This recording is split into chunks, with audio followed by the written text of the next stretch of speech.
Today is December 18th, and the workshop agenda, the workshop is called to order at 2:04. Will the city clerk please call the roll? Commissioner Douther. Present. Commissioner Hodges. Here. Commissioner Oakley. Vice Mayor Weinstein. Here. Mayor Black. Here. Next on the agenda is public comment. The floor is now open for public comment. The floor is now closed for public comment. First item under topics for discussion is the City of Madeira Beach Fee Ordinance Review / Modifications, 2018-03. City Manager. Madam Mayor and members of the Board of Commissioners, this item before you is to talk about proposed modifications to Ordinance 2018-03, the ordinance that effectively adopts the fees that are levied by the City of Madeira Beach. Staff has had an opportunity to have this ordinance in place for some time now and is going to be proffering some suggestions to effectively clean up the ordinance and bring back some modifications for the board to consider. The items that the city manager's office would like to see modified speak specifically to the item that was included in the contract with the International Association of Firefighters, Local 4966, speaking specifically to the provision in the ordinance that requires for city employees to pay for child care. What staff is recommending is that the board consider making modifications to that section and allow for the child care or after school care to be a benefit that's afforded to all city employees and make the appropriate modifications. Now, I think it's also important to note in conversations with employees as well as the fire union, there was a conversation about summer camp being a huge benefit for the employees, and they would just like to note that if the board would be willing to consider such an action, that would be greatly appreciated. But when we did survey the firefighters and had the conversation with their union representatives, when we said out of the two, if you had to select one, which is the most valuable to you, after school care rose to the top. So staff is recommending that the board consider allowing for us to make a modification to the ordinance to incorporate free after school care for all city employees, both represented and non-represented.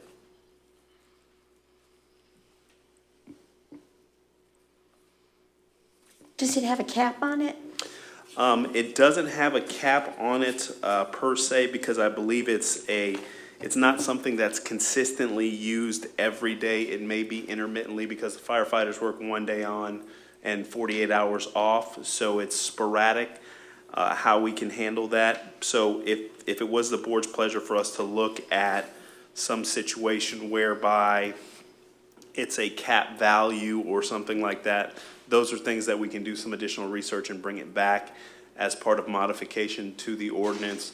Because if you do, to use that same train of thought, if you look at some situation whereby the board says we'd like to cap it at X, then you can allow for, in essence, that credit to be used for summer camp or after school care. But one of the things we do want to make sure that is noted in the policy is that it is specific to dependents of city employees, not, for instance, the city manager's nephew or anything like that. It would be specific to dependents of that particular city employee, that they are the guardian or custodian of those young people participating in those programs. So staff is really looking for direction as to what the board would like to move forward, but we did incorporate in the union contract that was executed with Local 4966 that we would bring back some modifications and attempt to resolve the child care item, which was an important item for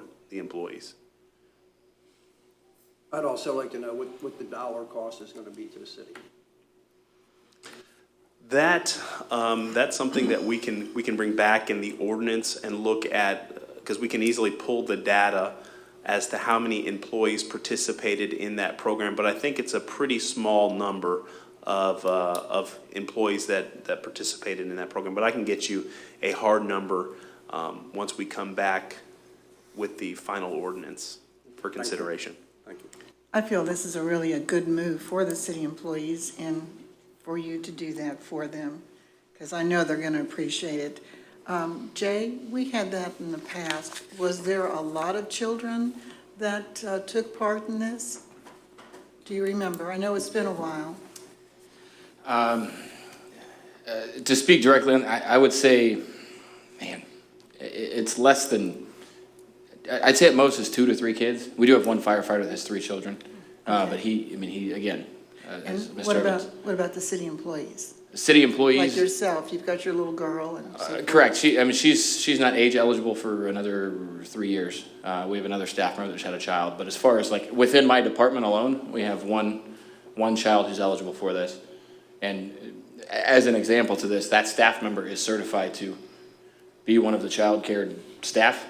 So in essence, he would be paying to watch his own kid at work. So it's just kind of a weird loophole. But anyway, we do have the one firefighter. There are other staff members that have children, but based on the schools that we cover, our staff member is the only one in the firefighter that when he was participating actually dropped his kids off.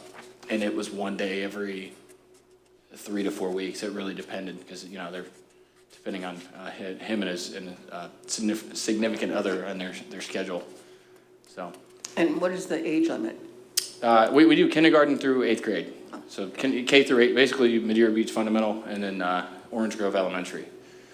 So it really is, it doesn't affect a large number as far as, financially. But, like you said, we can work on a report and let you know. It's just the convenience too, of having the children here and you're working, knowing that they're being taken care of and they're right here.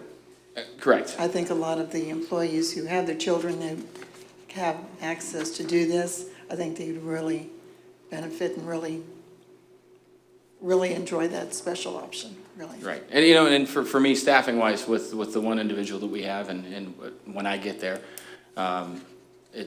then I'd have to plan my schedule around picking up and making sure that there was care. For him, I would much rather have him on site working, knowing that his kid is taken care of by our staff or picked up by our staff from school, and he doesn't have to leave and go pick her up, et cetera. So, Jay, has there ever been an occasion where you had a dedicated staff member to do it and there were no participants? There were, for after school care? Yeah. Yeah. Do you mean like this benefit would affect that particular person? Correct. Well, no, if we had a dedicated staff person, because I remember that we used to have that also, I think, that after school care. And I was just curious if there was a dedicated staff member there ready to, to take care of the children, and no children showed up. What is that dedicated staff member they do other stuff? Well, no, we're required, most of our part-time staff is specifically for after school care or summer camp. So if you look at when you get down into the nitty gritty of the FTEs, like one FTE could be 4 people. And that's because we're bringing in part-timers, who's typically college students, high school students, to help with summer camp. And what we do is we put them through training, fingerprinting, all that stuff. But if we were to have a camp, like next week we have holiday camp, we've got about 20 kids that are going to be signed up so far. If we had none, then they just wouldn't show up. And our child care director, per se, which is her internal title, but she would be planning other child care related activities and after school care and summer camp and all that stuff. But those part-time staff don't work. Okay, they just wouldn't be there. Okay, Yes, so ma'am. you're not expending funds or anything. Correct, and we haven't really had that instance. And the only other time we would pull them in is if we do have an outdoor project that we would otherwise maybe find some temp workers or something. We would utilize the staff that we know. But yeah, they're not working unless there are children, and there's a ratio provided by the state that we follow. So there's a certain number of children per staff member and all that stuff.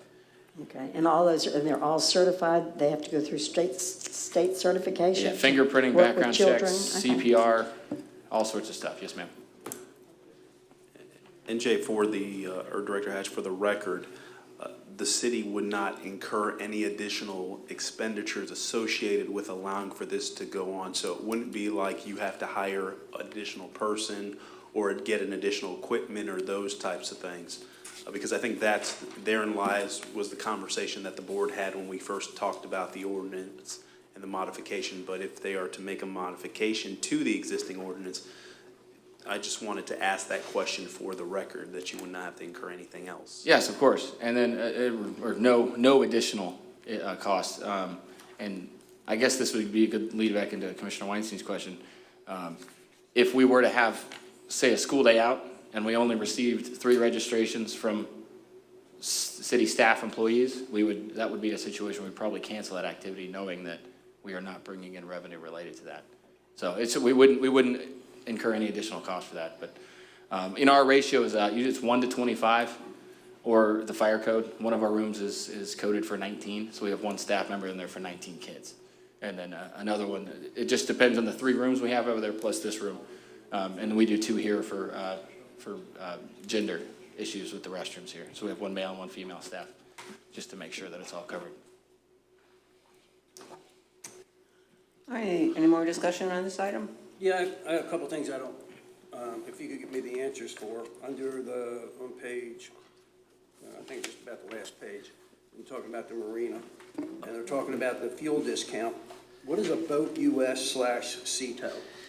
What we're going to do, Madam Mayor, to get to Commissioner Douther's, we have that each department is ready to present on modifications to the proposed fee ordinance, and then after that we can get into more specific granular questions that the board may have. So if we can talk about that towards the end, because we have the finance department, community development, and other departments that like to talk about those modifications. Mine was just happened to be the first one to discuss, so if you would indulge staff, that we can do that, and then we can get back to Commissioner Douther's question. So at this time, you just looking for direction from us? Yes, we would like, per the section, if the board can provide staff with direction so we can make the adjustments in the ordinance and then bring that back to you for first reading. Well, I think then we do have a consensus to bring it back, and we need to get the dollar amounts as John requested. Yes. Okay. Okay. All right.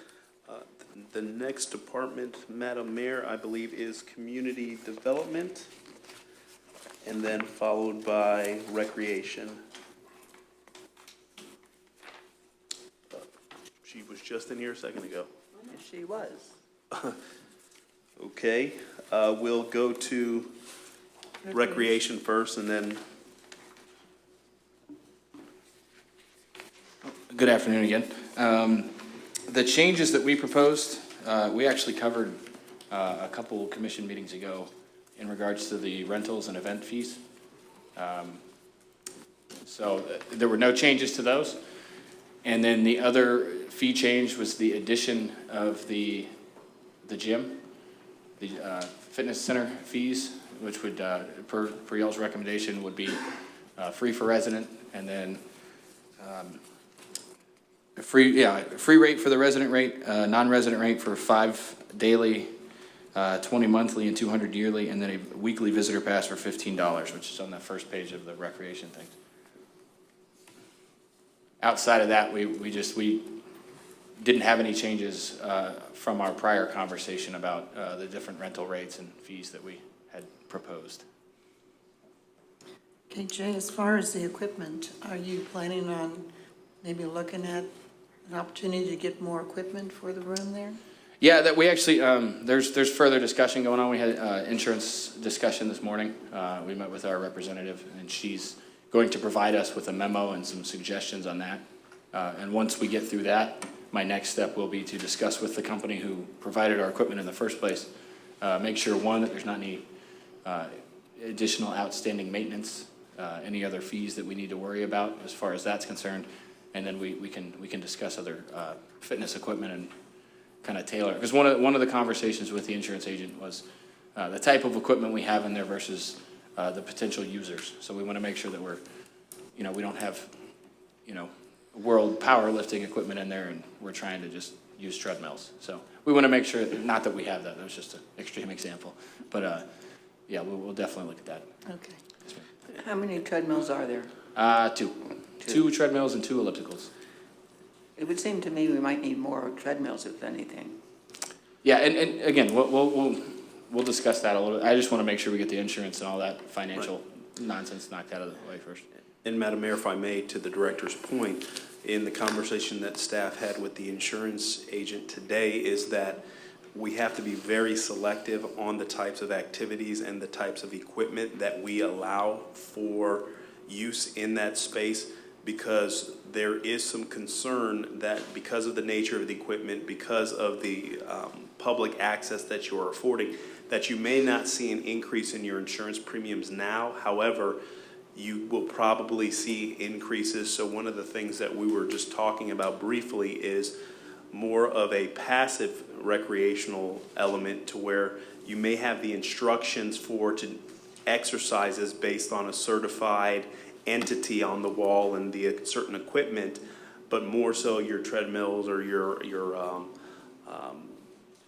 freelance exercise, maybe rowing machines, those types of things, and allow for staff just to monitor the area, because we do run the risk if we tell somebody that they're effectively lifting something wrong and they hurt themselves, therein lies a liability issue. So what staff is going to look at it is holistically to find out what's the best offering to get people to come to the space, but also make sure that we limit our liability and provide for the appropriate coverage to ensure that we're okay. Because even the insurance carrier said that if someone does still sign a waiver, they still can sue the city, and then you have the issues of going through that process of litigation is necessary. So staff is doing some good work as far as finding out all the different nuances, but we may come back to the board looking at making some modifications and maybe surplusing some of the equipment we have and acquiring different equipment to make the space work for what our residents would utilize in that gym. I was talking to Walt about the insurance, and what he told me was that the insurance company told him, this was a week or so ago, I guess it was, that if somebody sues us or if somebody gets hurt, our insurance is going through the roof. It's going to go just straight up. You know, has that changed? The recreation director had a conversation with the insurance carrier today, and he can brief you on the nature of the conversation. I would consider it kind of a sliding scale. She said right now, if we were to open, say we had a final decision today and we opened it tomorrow, there would be no increase in our insurance. The risk that we do face is a higher risk, she said, based on some demographic concerns with the community and who's going to be using the equipment, the type of equipment we have. We have to make sure it's all matched up. If there were an injury or 3 injuries or 5 injuries over the next 2 years, they would have to reevaluate us looking back and go, you know what? And then look forward 5 years, you know, we'd be at that, even if we closed the gym after somebody got hurt. Somebody got hurt, if we had the gym open today. Yes. Somebody got hurt and sued us, then our premium goes up for a minimum of 5 years. Yeah, we would still be paying for. Yeah, even if we didn't have the gym anymore, we'd still be paying that Correct. increased premium. And that's something that we're dealing with the workers' compensation. And that's one of the things that my department actually has been directly impacted by over the past couple of years. So unfortunately, very familiar with that. So that's why, you know, when we had this conversation, we asked her, she provided us a list of 8 key things for us to look at. And per that list of 8, we actually covered 6 of them in here, which is, you know, I feel is pretty good, but there's still 2 that we missed. So we're going to take a look at all of that, and then she also is going to provide a letter of her recommendations and her concerns about risk and everything else. So, But even if somebody walking through the door trips and falls, yes, they can sue us, and that counts against our premium. correct. And we deal with the same thing in, you know, in the fields and after school care. And I mean, you're walking in the front door of City Hall. I mean, there's risk associated with you know, operations, essentially. But she identified this as potentially an elevated risk that, you know, and we'll see that in writing from her. We wanted to make sure that, you know, I can relay it all day and I still may miss some key points. So we wanted to ensure that she relays the message properly to you all. And Commissioner, to that point, one of the things that we will also do is talk to our partner agencies that have municipal workout spaces to see some lessons learned, because there's no need to recreate the wheel. And obviously, they have much larger spaces and they have much larger risk from the perspective of the volume of people that comes into their facility. So I'm sure we can find that, that happy median. We just need to do a little bit more research, but staff is having conversations with our insurance broker. But to your point, we have risk just from turning on the lights and welcoming people into this space. Well, that's very true, and I agree with that. But when the snowbird comes down and comes over here to exercise and walks in the door or falls off the treadmill and hurts themselves and sues us, you know, I think that's a lot different than someone coming in to City Hall to get a permit or a parking permit or something else. You know, sure, it could happen in either place, but the insurance companies don't look at it that way. They look at it, ooh, this is a gym.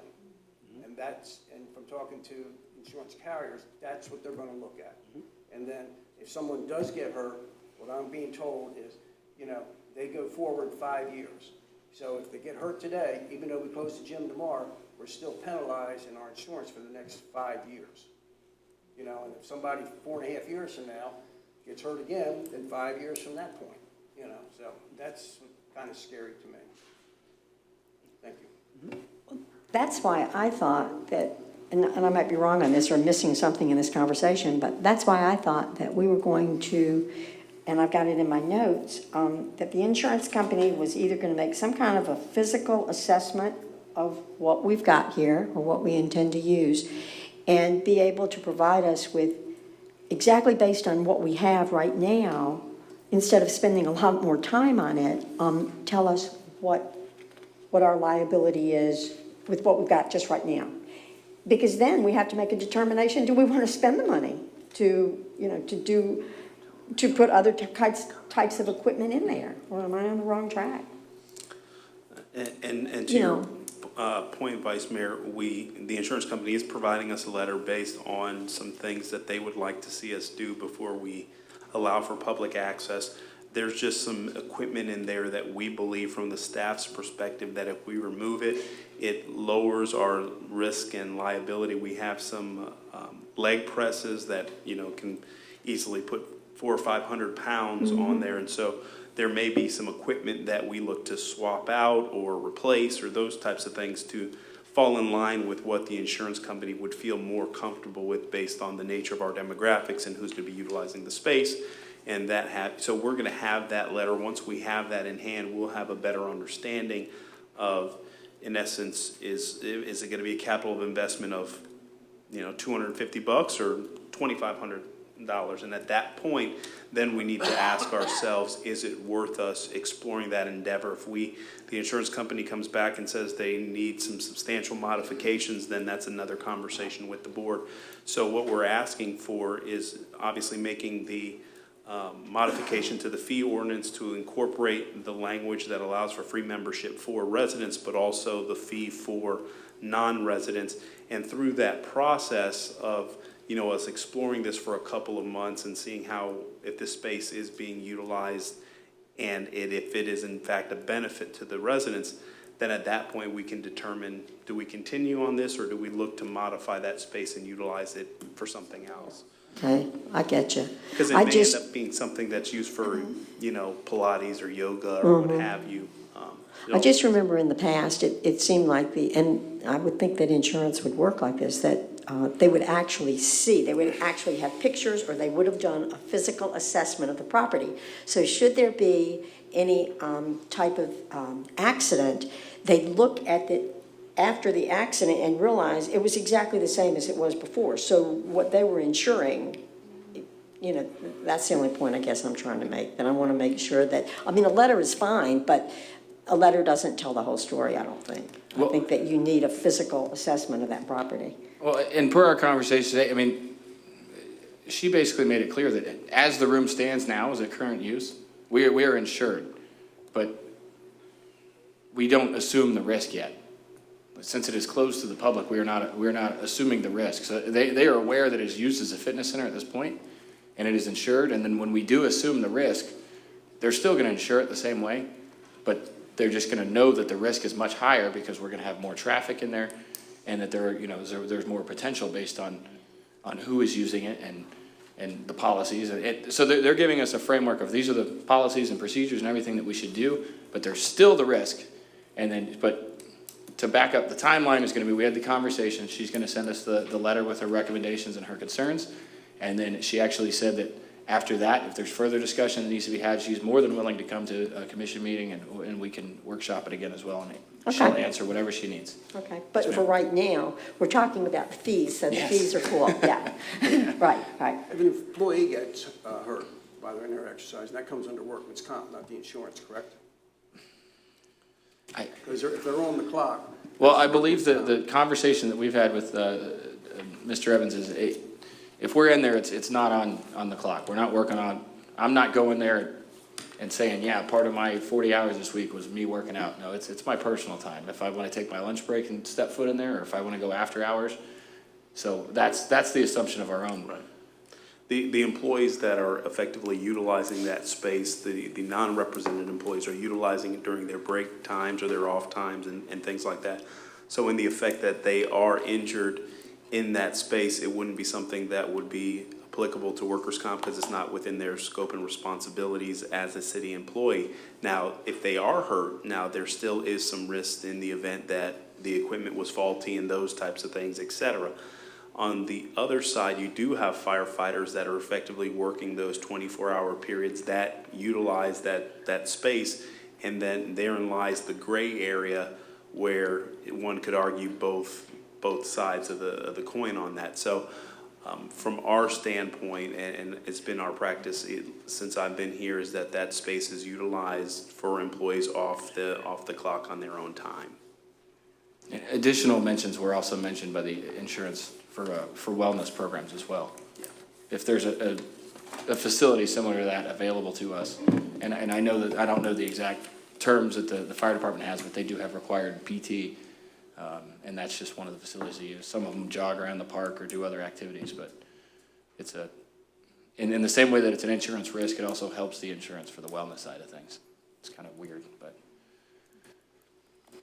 I know we talked about it, doing this on a trial basis, but did we decide how long that is?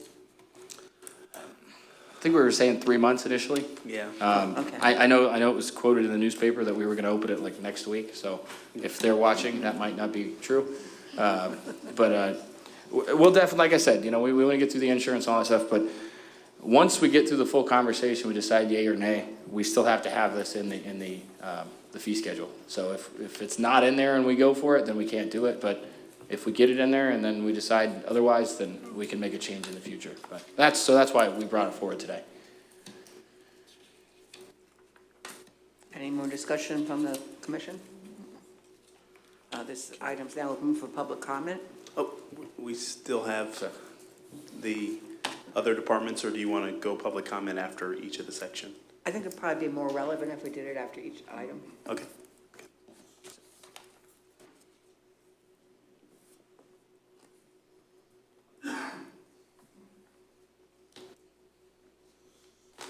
Linda Hine, 401 150th Avenue. Another way to protect the city and to reduce the risk on this workout facility is to have an inspection of each piece of equipment on a ongoing basis that you document, because if you don't document, it didn't happen.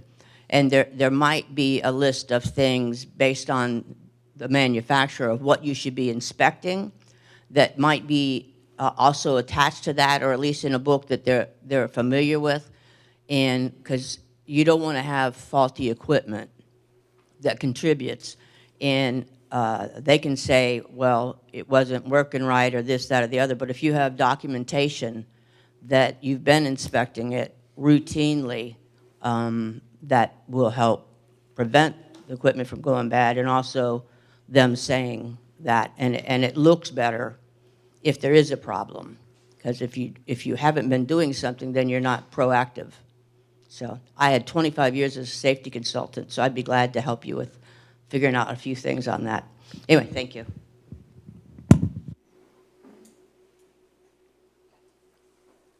Anyone else like to speak? Floor is now closed on this comment. Any more discussion?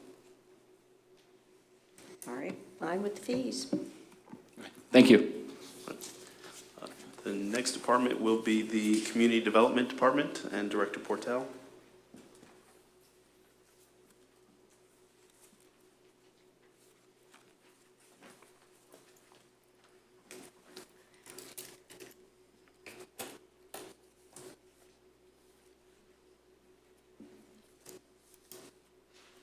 Paper everywhere. Sorry.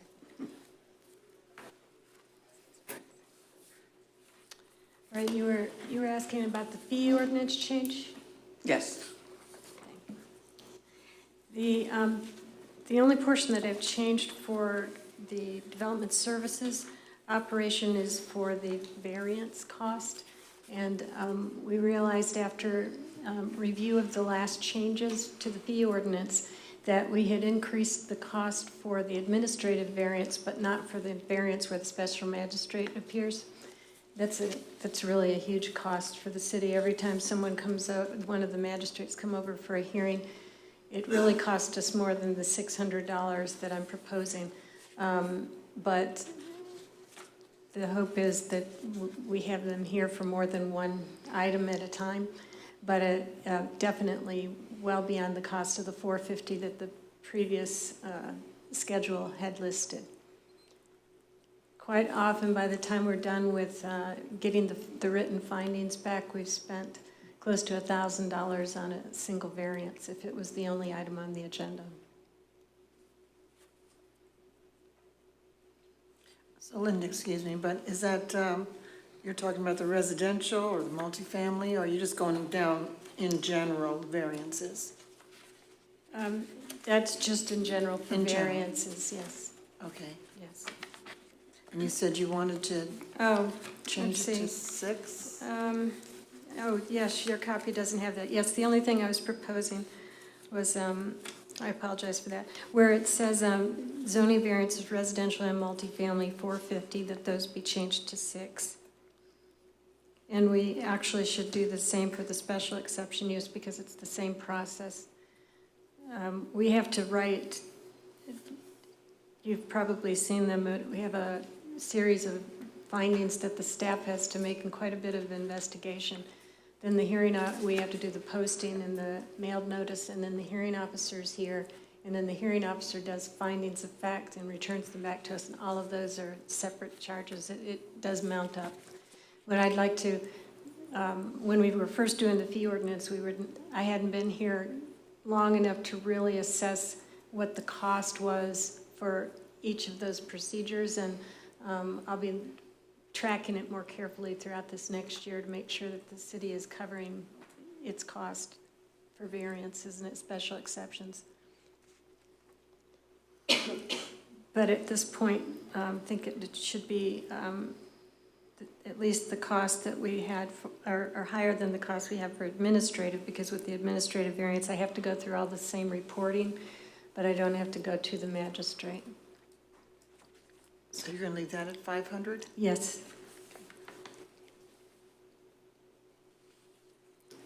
And that was the only change I was proposing for development services section. And I don't believe I had any changes under the building fees. I didn't remember putting any in.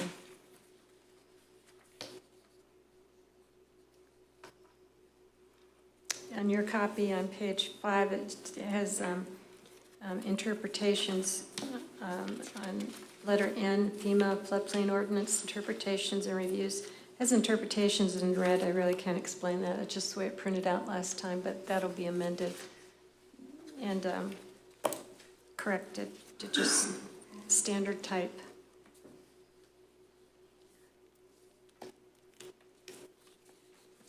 When it comes back to you, you will also note there'll be some corrections to the numbering system. This document's been through the ringer year after year, and it's so old that it was prepared by way of spacing instead of tabs and computer programming, and so it's very difficult to work with. And also, each section was prepared by a different department and had different outlining formats, so we've been trying to clean it up, but we're going to try to get to a format that's easier to both read and to amend over time. Any discussion from the board on this one? Well, right. Linda, like on page 6, down at the bottom, everything in red is the new, right? That was what, yes, that was still red from the last time. These are already approved. we're not proposing any change to this. This was what you had approved in the last amendment. Okay, because I didn't have a copy of, I mean, I have one at home, but I didn't really compare it. And that's highlighted in yellow, okay? Anything that's highlighted in yellow is for what? Again, that was something that was added in previously. Right, because I remember that wording. Yes, yeah. that was added in previously. We've been trying gradually to get all the funky formatting out of this document, and each time we think we've got it cleaned up, we print it out, something new pops up. Find something else, Yes, right. but the changes that we're detailing for you today are the only ones that the staff is proposing for each sections. The rest of it is just carryover formatting we're still trying to clean. And I think what we're going to do is actually take the document and turn it into a different kind of tabular document so it can be used a little more easily in the future. Okay, so this is really a part of the whole picture. It's not a separate piece. It's part to add to all of our other fee ordinance Right. information. This document actually is the fee ordinance as it is adopted. What you have in front of it Correct. is already approved, the way it is right here. And each of us is just recommending changes to that Okay, in spots. thank you.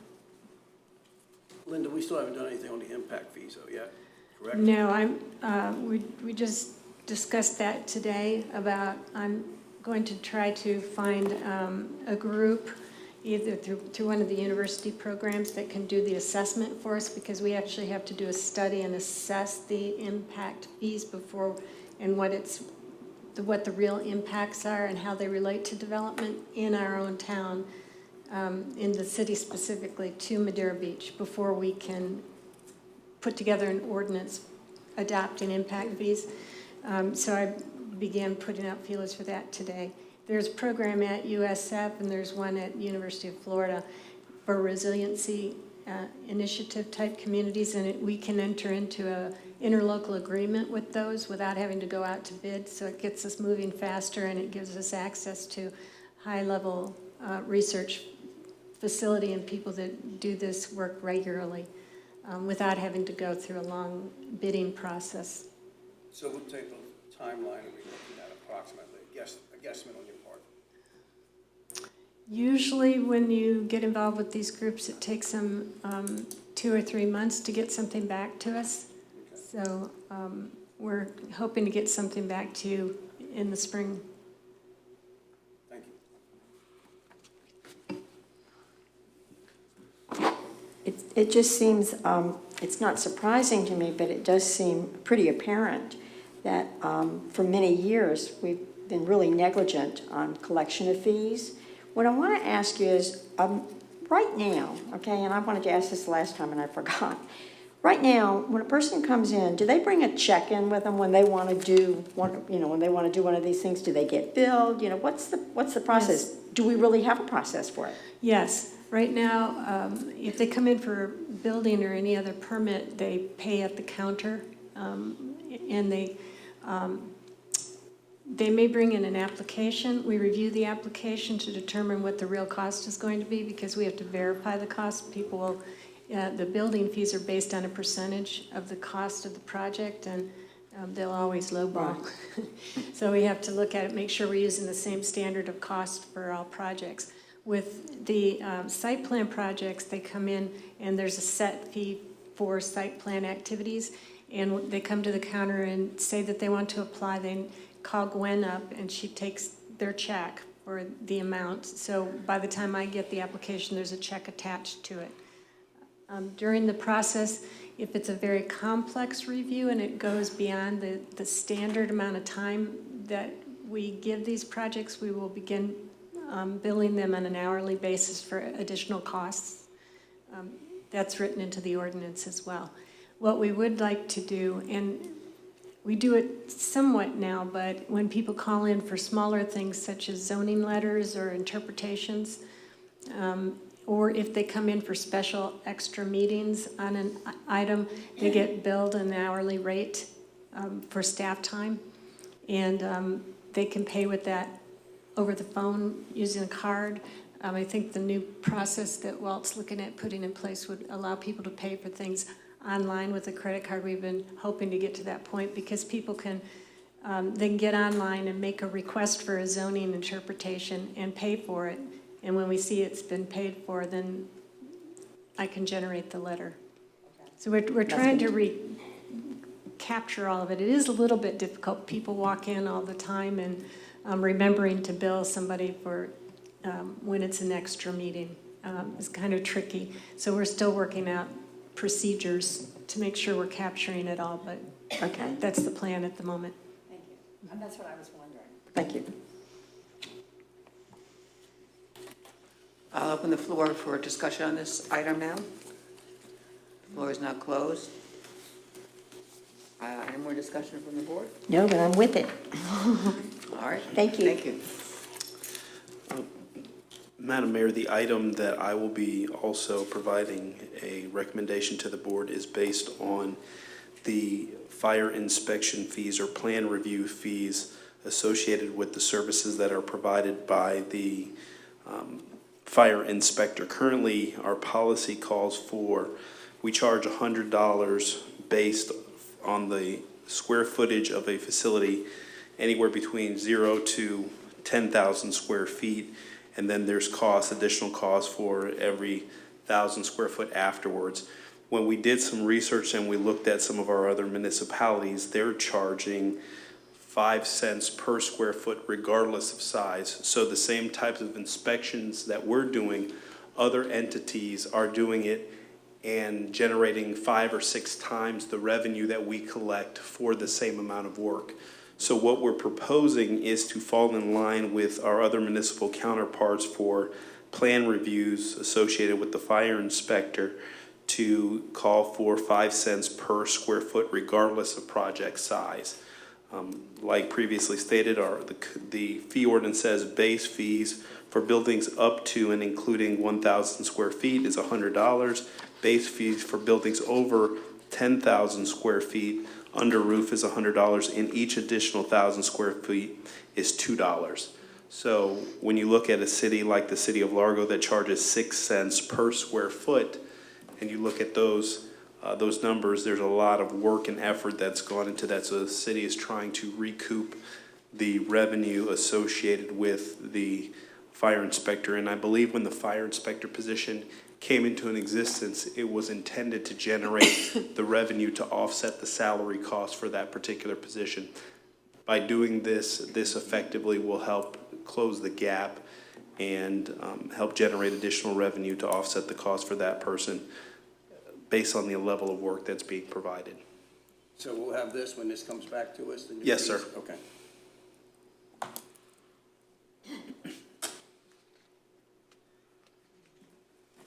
Any more discussion from the board? Finding all these things. Thank you. The floor is Catch open 'em. for public comment on this item. Floor is closed. I think we're ready to go forward on that then. And the finance department is the last department on this item.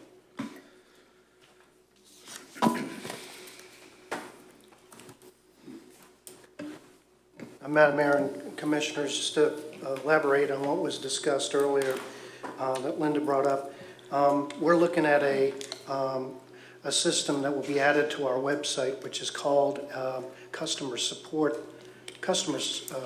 service support, which is a CSS system. And it's actually, we've actually have the package now. We haven't used it. And it actually will provide the building department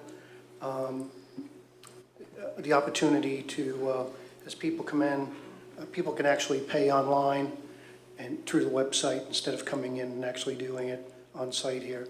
So we've actually gone forward with, city manager actually signed off today with implementing that.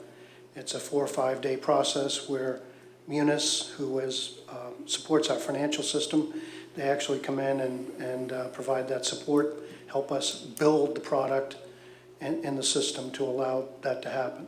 So I think it's going to be a major step forward. My item under this fee schedule change is just a clarification, and it basically centers around when we changed the parking fees from $2 to $2.50. And this change would be on page 10 of the fee schedule. And again, it's just a clarification that I wanted, that I thought would be good to put in there, because I don't think it's too well known.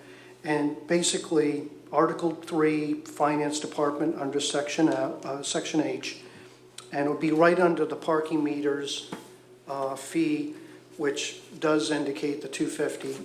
And it would say, due to parking meter fee increase to $2.50 per hour, the minimum charge for credit cards only, for half-hour time or for 30 minutes is now $1.25.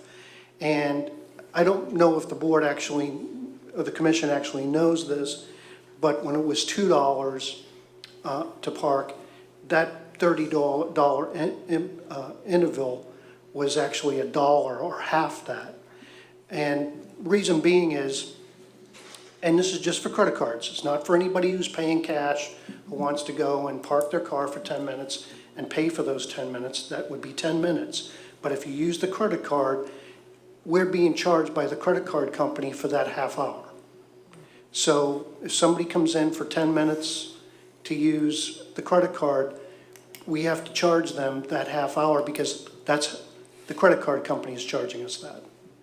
And I don't know if the commission actually was aware of that. And I guess that's why I wanted the clarification in there. Walt, what percentage is the credit card company charging us? I'd have to get back to you on that, as far as a percentage. I can do that, and I can tell you what the dollar amount is too, when I provide that. Because I've seen it as high as 7% in some places, on some credit cards and stuff like that. That's what I'm wondering.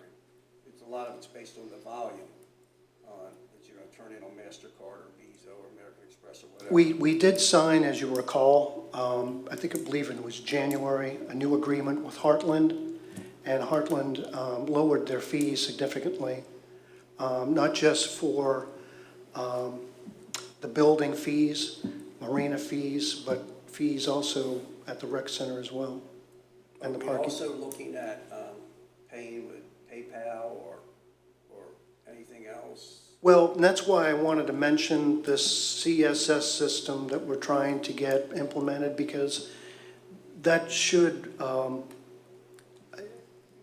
for the building and all that, but as far as parking, we're actually going to go to another system to give another alternative for people who want to use. It's going to be another app that they have. Off their phone, correct? Yes. Okay. So we want to give them more flexibility and provide that to them. Okay. Thank you. What percentage actually use credit cards? Well, that's a really good question. We did some analysis and basically looked at the cash aspect, and basically, I think it was about 4 or 5 months ago, the cash collection per month was like 14%. Since then, and I think it's based on the new machines and the app, we've seen that drop to as low as 9 or 10%.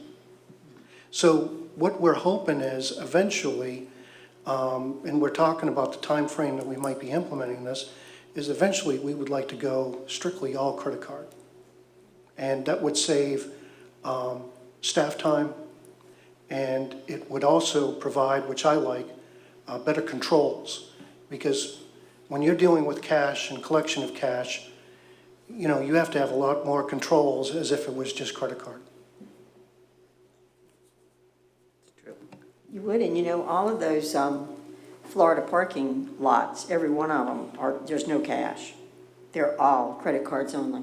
Well, and actually, that's a good point. The ones that are $5 an hour. 3 years ago, the city of Tampa went, and I thought at the time it was a radical move, they replaced all their meters strictly credit card. Mm-hmm. And even their major parking garages, all credit card, no cash at all. And actually, people adapted to it. So I think it's something that, and actually, when Flowbird, our company for changed, we used to be Calais. When the representatives came in just recently to talk to us, they're seeing a lot of their customers go to strictly credit card. And they indicated to us that we may want to try selectively trying certain machines and testing that and see how any type of complaints that, or criticism or comments that we might get. Is it harder to use it, a credit card, or easier? Or is it about the same, As far as cash or? cash versus credit card? You know, I think if, you know, Brian, our new parking supervisor, I think he's developed, trying to make the machine more user-friendly. Actually, we discovered the longer you keep your credit card in there, you're supposed to put your credit card in there and then take it right out. Some people are getting confused by leaving their credit card in there longer than they should. And so we're trying to put a notice on the machine itself that once you insert your credit card, take it out. So I think if people have the hang of what they need to do, you know, strictly, then the credit card process is the way to go. Yeah, I would think that would be simpler, but. Right. But again, as far as, you know, cash coming in, and typically on a Friday, that's when we empty all the machines of all the quarters and all the coins and everything, and then we have to put that into a counting machine. It takes a lot of time, a lot of staff time to do that. And again, I think when you have credit cards, you have better controls in place of counting and having accurate reporting, as opposed to the counting and the collection of cash or And coins. money's dirty. Yeah, yes. I have one more question, Walt. If the minimum charge on the credit cards is $1.25, that I didn't know about, but I figured there was some kind of a charge bill, you know, necessary.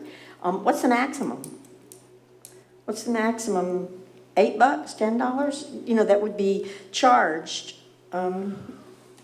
Well, it's on half an hour intervals. So once you go past that half an hour, say you stay 45 minutes, then it would be the full $2.50. Okay.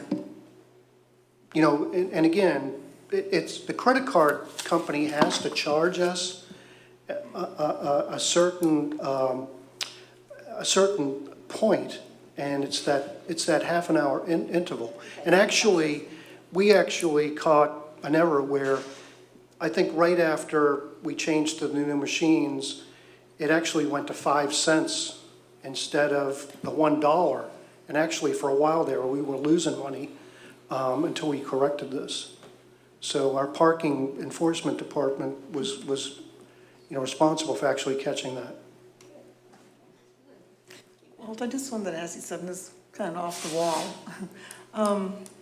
For the parking meters, since people use their credit cards a lot in it, and again, like you said, the finance charges that we're being charged for using their credit card, is there anything like maybe a gift card that they can purchase, let's say come into City Hall and pay like $100 for a parking card, and then as they're here visiting in town, all they have to use is that like gift card into the machines, and it's already paid for? Is that something off the wall? Or? Actually, I'm glad you brought that up, because when the Fluebird experts, which used to be Calais, representatives came in just recently to talk to us, we asked them, what can we do to increase our marketing or advertising to have people come back, and you know, they talked about even a point system where if you had so many points you could get a free hour, and actually they even talked about on some of the receipts that they print, you could hook up with some of the area merchants where on some of the receipts that you get, it could say after a certain number of points or hours that they spent, it could give them like $2 or $3 off someplace. So there is that technology, and we're looking at that because I think that would be a good thing to link up with the merchants to allow a connection there as well. Okay, I thought it was kind of way out there when I was going to ask. I was a little hesitant to ask, but you answered Yeah, the I think question. if people are continuously coming out to the beach, you know, if they spend a lot of money here, you know, it'd be good if we could reward them with even maybe an extra hour based on, and see, through the app and everything, we can track all that. And through the reporting of the reporting is a lot better.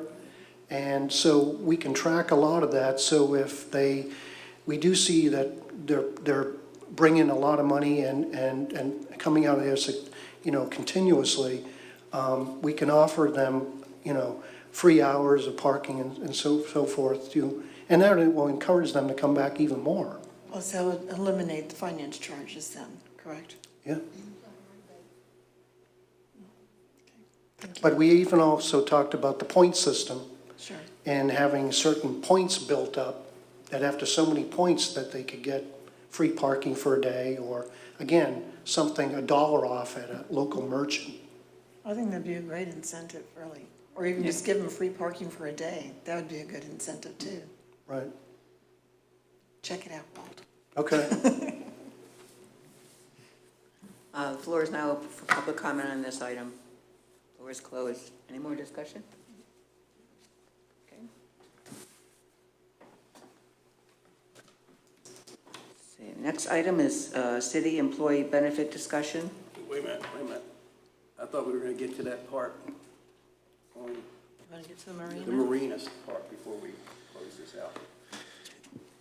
Yes, Madam Mayor and members of the board, to Commissioner Douther's question, I believe that the U.S. boat discount that's furnished as part of the fee ordinance is something consistent like in essence, a AAA membership for aquatic vessels. I think that members acquire this service in the event that they are stranded or they need a tow in and those types of things. So that is consistent with what the discount provides for. So in essence, if they are a member of that entity where you can purchase an annual membership or what have you, that you're furnished that discount on fuel. What page is that on? Page 23. And that's currently in place and was in the adopted ordinance 2018-03. When on under 17A, the commercial 20 cents a gallon, I don't know what we pay for a gallon. Is that going below our cost? You know, The markup for fuel, and that we still, even with the discount, still generate a profit for the sale of fuel.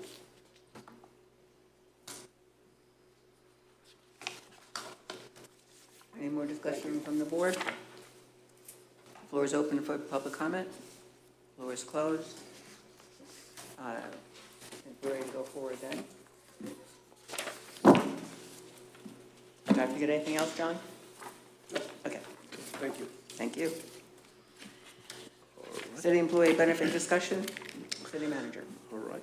Madam Mayor and members of the Board of Commissioners, the item that is before you this evening is basically in 3 parts.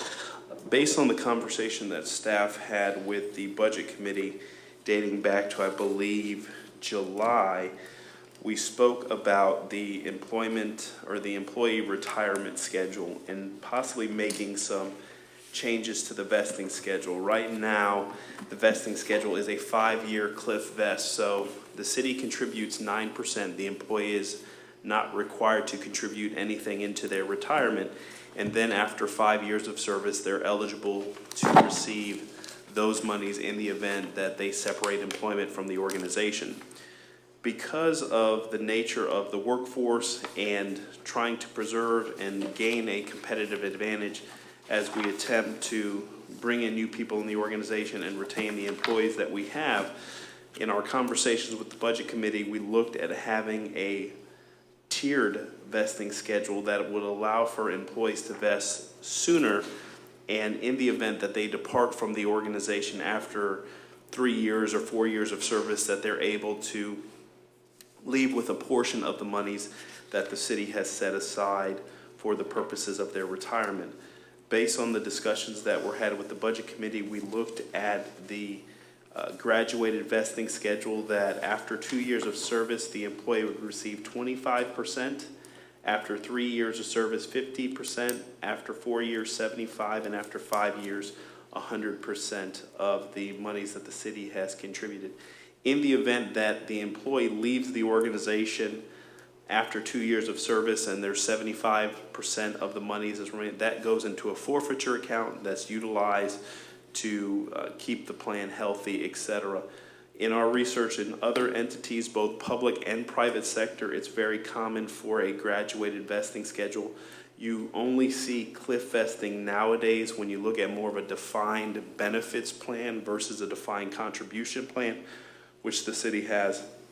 So staff is recommending that the board consider making modifications to the retirement plan and directing city administration to come forward with a modification to the ordinance that allows for a graduated vesting. Now, if it's the pleasure of the board to move in a different way as it relates to a graduated vesting, to when maybe the board said after 3 years of service you get 33%, 4 years 66%, and 5 years 100%, certainly that's something that we can easily do as well. Some entities have looked at making modifications to the amount which is contributed to retirement, but in the event that the board is to consider that, I would recommend that you do that prospectively for new employees as they come aboard.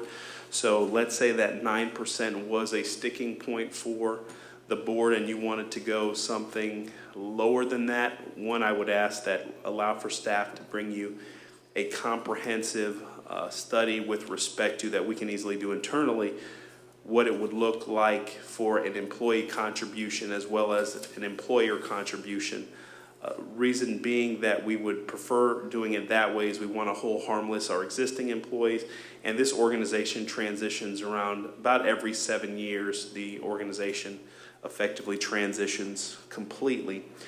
One of the things that we also want to be mindful of is in the midst of doing a compensation and classification study, in the event that you make modifications to the retirement structure and say that all existing employees need to contribute to their retirement, and then the study comes back and says your employees are 5 or 10% under market, then in essence you've got a situation where you've reduced their retirement benefit, and now you have to look at how do you fund the compensation and classification study. So staff is recommending that we move forward with a tiered or graduated vesting schedule and bring forward a ordinance that memorializes the changes to the retirement plan, if that is the pleasure of the board.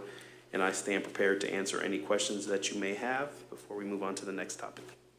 Right now, if someone goes out after 5 years and they pull 100% of their retirement, is it the same as pulling in any 401k that they pay the 20% penalty if they're under 59 plus the taxes, the normal 20%, which is a 20% penalty plus whatever tax bracket they're in? Yes, sir. So and that'll be the same after 2 years or 3 years or 4 years? Yes, sir. Okay.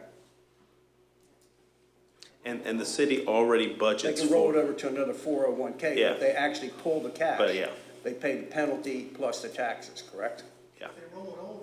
No, I'm saying, if they don't roll it Yes, if they over- pull the cash, then they pay the penalty. But if they roll it into another retirement vessel, then they're protected. So, Right. I think the cutoff is what, 59 and a half? 59 and a half years old?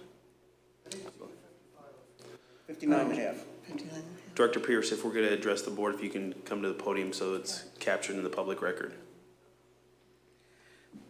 Mr. City Manager, I like this proposal here with the 2 years of service starting at 25%. I think that's a good incentive for a lot of the employees. And then they can see it progress every couple years. Right. And I just think that's just a good plan right there. I think they would benefit from that. And I think the city would too. We'd keep our employees. We agree, and from that perspective, Commissioner, one of the things that we see as an incentive to allow for somebody to say, I've got 25 50%. If I stay another year, I get that 50%, because it really comes down to once an employee's at that 2 or 3 year mark and they know that, well, I'm not going to be here for 5 years, there's no incentive to stay here because maybe it's just the compensation that they're receiving. They're more inclined to go to another organization that provides for a different benefit schedule. So, and we also do believe life happens, circumstances happen, people decide to move and relocate. And after somebody's served your city for 2 or 3 years, it would be nice to provide some type of retirement vessel that they can utilize to, roll into another retirement plan or cash out or what have you to pay for unforeseen circumstances or those things. And the money is already budgeted. It will not increase any additional expenditure for the city. And we think it's a good incentive for the organization. So we really believe that this is a good thing. And I think in conversations that I've had with most of employees, they would like to see some type of modification, because that 5-year cliff vest is tough, especially when somebody's spouse gets a job somewhere else and they're 4 years in. What decision do you have to make at that point? And I apologize, Commissioner Delford, I was thinking of the 55, there's a 55 provision of contribution. I was thinking about that earlier. Where you get to put increased in at Increase, 55. yeah.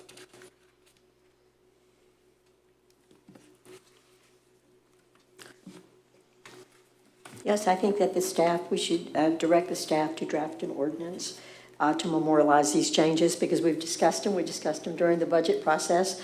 We already, as you said, budgeted for it in the fiscal year, and it's not going to result in any kind of an increase in our budgetary impact. So I agree that we should ask staff to prepare an ordinance. I agree as well. Okay, great. Jonathan, can you explain, or it's in the same packet, but I don't know if are you going to do talk about other things in this packet? Yeah, I'm going to work right through it, Okay. right into the I'll wait till you get compensation. there then. I'll wait till you Okay. get there. Madam Mayor, did you want to allow for any public comment on that item before we move to the? Sure, let's do that. Is there any public comment on this item? Okay, floor is closed. Thank All you. right. The next section of the memorandum is talking about the compensation and classification analysis. Staff has had an opportunity to have a conversation with the firm that will be doing the compensation and classification study. They anticipate the study to be completed May 1st, 2019, and really looking at our compensation strategies while we provide them with new and revised job descriptions, and then looking at the market based on the job descriptions, based on the region, and what the market bears for those particular agencies. One of the things that the group has communicated to us, that they will come and do a presentation to the Board of Commissioners to speak specifically to the methodology and the scientific elements associated with the compensation and classification study.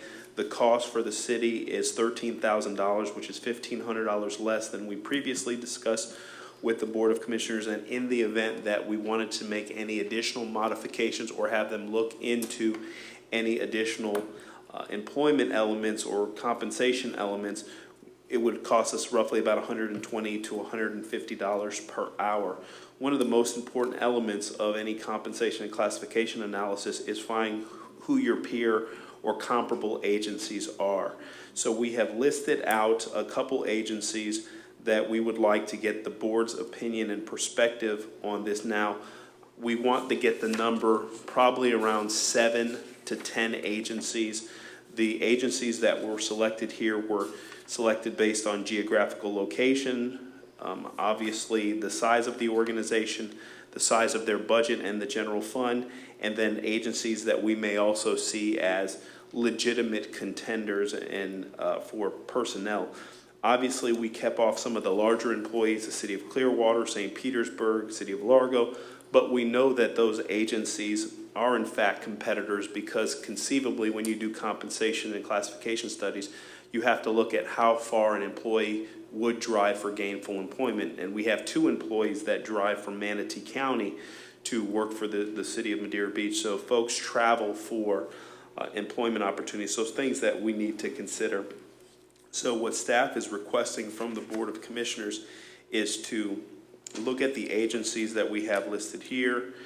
Treasure Island, St. Pete Beach, Indian Rocks Beach, City of Seminole, City of Bel Air, City of Safety Harbor, City of Gulfport, Kenneth City, South Pasadena, Pinellas Park, and Oldsmar as potential comparable cities. So if the board said that, this list is fine for the purposes of compensation, but one of the other things that we would like to do that dovetails off of this, when the board asks staff to do analysis on other agencies, I would like the board to select effectively 5 cities that you would consider our municipal counterparts that we can survey on a litany of other things, whether it's impact fees, whether it's fees for recreational services, whether it's level of service, those types of cities. So we know if we're going to bring back a policy for the board to consider, and the question is, did you survey our counterparts, then we can say yes, and as a Board of Commissioners that these are the 5 entities that we looked at. So for the purpose of the compensation study, we would like to be around 7 to 10, and they're also going to provide some other, comparables. But a solid waste or sanitation worker in Madeira Beach and the sanitation worker in Clearwater may have similar job duties and functions, but obviously the wages may be different, and based on the demand in the market may be different. So all those things will be looked at as part of the compensation study, but realistically we wanted to drill down to what the board felt, what was comparable agencies from the standpoint, we don't want to bring back a study and then you're not comfortable with the comparable agencies are, and then effectively we've wasted a lot of time and effort and money going through the process. So staff is requesting direction on the agencies that you would like for us to have as our competitors or peer agencies.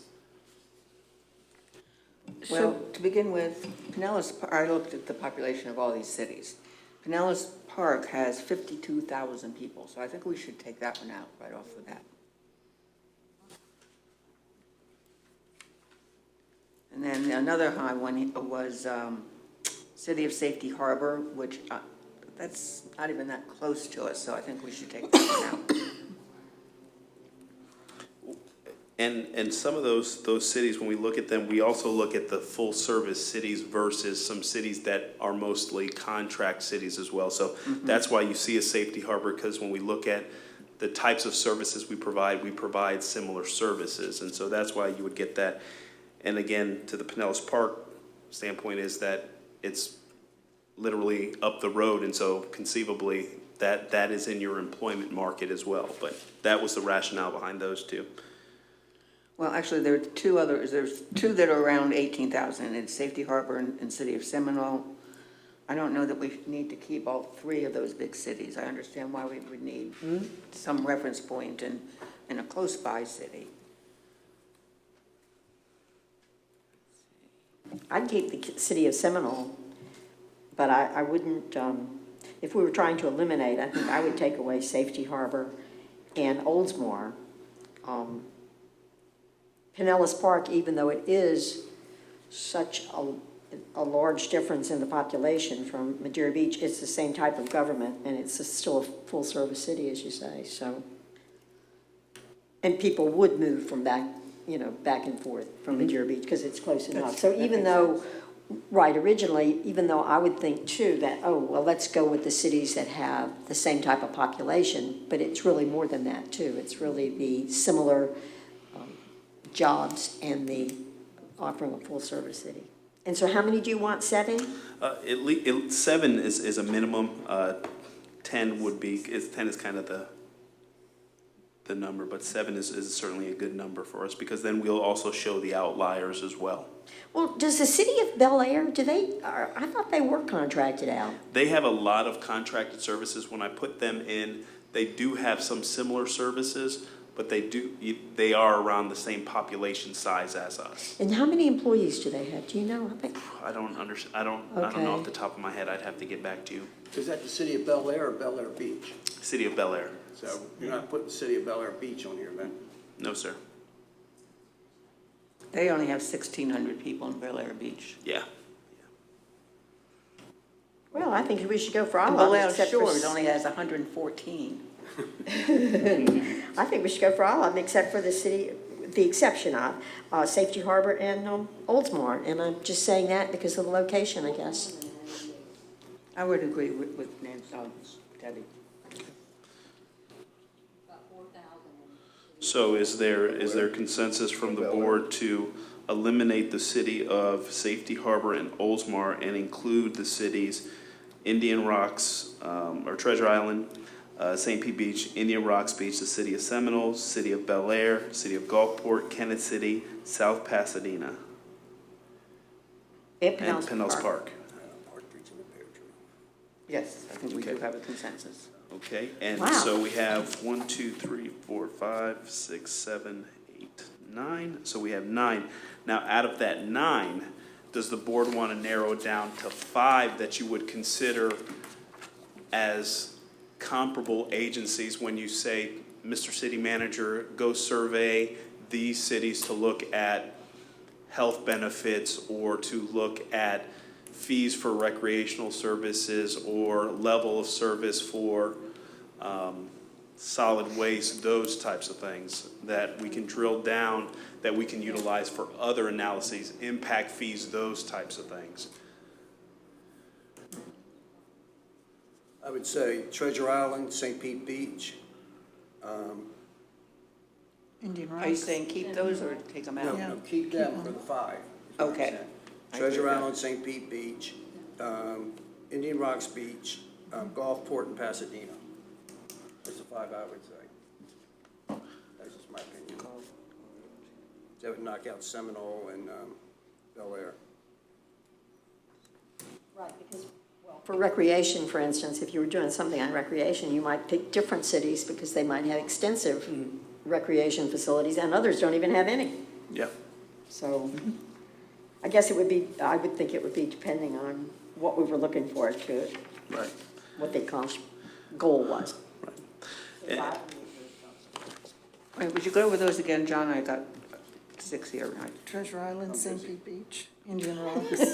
Get on busy. Get unbusy. It was Treasure Island, St. Pete Beach, Indian Rocks, Right.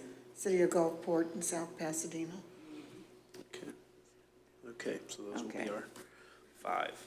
And so anytime the board, directs staff to conduct research and things like that, those will be the 5 entities that we will reach out to for the purposes of different types of analysis. So thank you to the board for providing that direction to staff. Floor is open for public comment on this item. Floor is closed. All right. Okay. Madam Mayor, members of the board, this item is to discuss the personnel policy rewrite and research. Staff has had the opportunity to review Ordinance 837, which is the ordinance that effectively adopted the city's personnel policy. In conversations that I've had with the HR practitioner and in some of my own research, we've found that there is some situations whereby the existing ordinance is not consistent with the resolutions that were adopted to modify the ordinance, as well as there is some conflicting language with the charter. One of the things that in an ordinance, there are elements that allow for you to modify certain sections of ordinances. If it's included in the adopting ordinance, that modifications to certain sections can occur by virtue of a resolution. In my research and review of ordinance number 837 that was provided for first reading and adopted on July 5th, 1995, I could not find such language. So from staff's perspective, we have some situations where when we're looking at employment issues, we're looking at 3 different documents. We're looking at the ordinance, we're looking at the charter, and then we're looking at the personnel manual.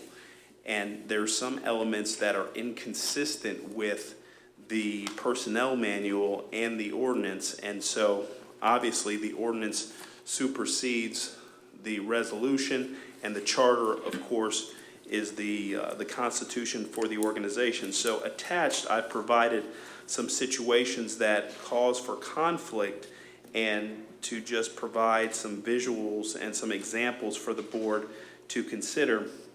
First one being, we have a policy in place that employees, that if they reach the maximum of their pay rate, they are allowed to receive a lump sum not to exceed 3%.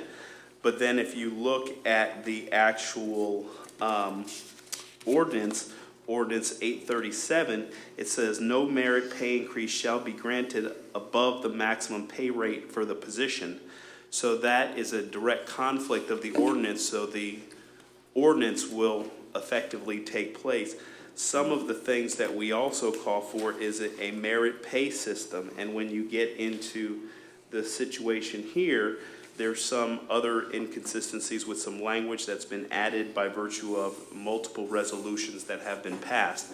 So that is one example. Another example that you would also see is that we have a situation where in the personnel manual it says only full-time and permanent part-time employees as defined herein are eligible to receive holiday compensation. And then it says on the ordinance 837, only full-time employees are able to receive holiday compensation. The other aspect, another example, it says under retirement, the city is currently a member of the Florida retirement system. All retirement benefits will be governed by Florida statutes. There is no cost to the city employee. In the personnel manual, we effectively make the change and we go to ICMARC and then put in place our defined contribution plan. So without modifying the ordinance, we couldn't effectively make those changes, even though the board has expressed legislative intent by the purposes of adopting those resolutions. We're going to have to spend copious amounts of time of combing through the work that the Civil Service Board has already done at looking at the personnel rules and regulations. And one of the challenges we have there is they were working off of a document that they believed was adopted in the appropriate fashion. And unfortunately, there's elements in there that are not consistent with the ordinance and the charter. And if the resolution conflicts with either of those documents, it's effectively null and void. So what staff is recommending is to allow for us to obtain some professional services, whether it's through a certified HR practitioner, a firm that helps us through that, or through our labor attorney, to comb through the different policies that we have in place, bring forward an ordinance that actually adopts the final and brand new personnel manual so that we can move forward with the business at hand. One of the challenges is that the longer that we let it sit in abeyance and don't do anything about it, you leave yourself, I think, exposed and vulnerable for multiple challenges. So this was something that came to light as we jumped into the document and started looking at certain elements of it. So staff is working to identify some of those areas that are in conflict and then move forward with bringing a comprehensive personnel manual for the board to consider. And what we will do is probably break it up into specific chunks and then bring that to the board for conversations at a workshop after we get your opinion and perspective with our practitioner here or labor council. Then we'll move forward accordingly and then bring the entire document for adoption, obviously working with the Civil Service Commission to bring them up to speed on these items. But this was something that we felt that was of grave importance to the organization, and that in order to get us to where we needed to be sooner rather than later, it would probably result in the expenditures of some monies to do so, and we're going to request that the board allow for us to do that. And I will gain solicitations and proposals from entities that can help us and then bring those back if they're outside of the overall spending authority of the manager. But nonetheless, I wanted to bring some examples and show some of the concerns that staff had and that we're moving forward to attempt to remedy these situations as quickly as possible. I'm surprised nobody has seen those differences up until now, so that's a good thing. But it sounds like a very difficult task. Right, that's the concern I have. If we didn't have an HR practitioner or an HR department, I could certainly, understand the difficulty of this, but how many years have we had an HR department and these things have never come to light? I don't know. I'm not really asking you a question. You haven't been here a year, but when I read this originally, when you had sent this to us, I was very concerned about it. I mean, I know of practices that have happened in the past that I certainly never agreed with, and I couldn't imagine where they could ever be in any document, okay? I never looked for them in a document. I wouldn't know how to justify them if I had them, but yes, I think that you definitely have to get some outside help. But I wonder in what phase then does the HR, I mean, is this a completely different thing? Would the HR person now participate in any of this, or would this be strict, since it's obviously gotten so messed up, okay? Wouldn't that be something that that someone coming in would do it flat on? What I would envision as how the project would go is that myself, the HR practitioner, as well as the existing staff would sit down and work through all these different elements of the personnel manual, because there's an education component that's associated with it. And I think there's a value for that employee as well as myself and the organization going through the process to effectively learn what we should have in the policy, what we shouldn't have in the policy, those types of things. And to address your point earlier, how do we get to this point? It's not uncommon for new people to come into the organization, and if you get provided a personnel manual, you assume that everything in here has been documented, and you look at it, and at first glance I looked at it and I saw, okay, the ordinance, and then I see the adopting resolutions, but until you go back into that ordinance and read that ordinance and don't find the language that allows for that to occur, that's when you say, okay, then we have some issues here. So I think it was just folks accustomed to utilizing the same document, because this document hasn't been modified much. I think the last time, in certain cases, you may see a 2007 and a 2010, but there hasn't been major tweaks and modifications, so it's remained pretty stagnant for a while. You have a 2014, but yeah, 2014 on some holiday changes and those types of things. So there hasn't been many moving parts, but until you do a little bit of research and dive into it, you're going to anticipate that this document can be modified by resolution. And even though those resolutions show legislative intent, it's just that we have to do it by virtue of an ordinance. And the clerk can correct me if I'm wrong. The charter, I think, says that the personnel manual is adopted by ordinance. No. So you have that as well. So it originally was adopted by ordinance, so we just have to, and some of the things here we are in fact going to keep. Some of the resolutions in place that occurred we are going to keep. We just need to do it by ordinance. Right. Okay. Well, I remember when I had a copy of the personnel manual and you had a different one. And we were that was really how, Yeah. And then obviously you were the one who said, oh, wait a minute, something's wrong, and then you knew how to look into everything else. So it'll all work out, but it certainly is a very hard lesson, but thank you. Yeah, and I think we need to go forth with that. Do you have any, feelings as to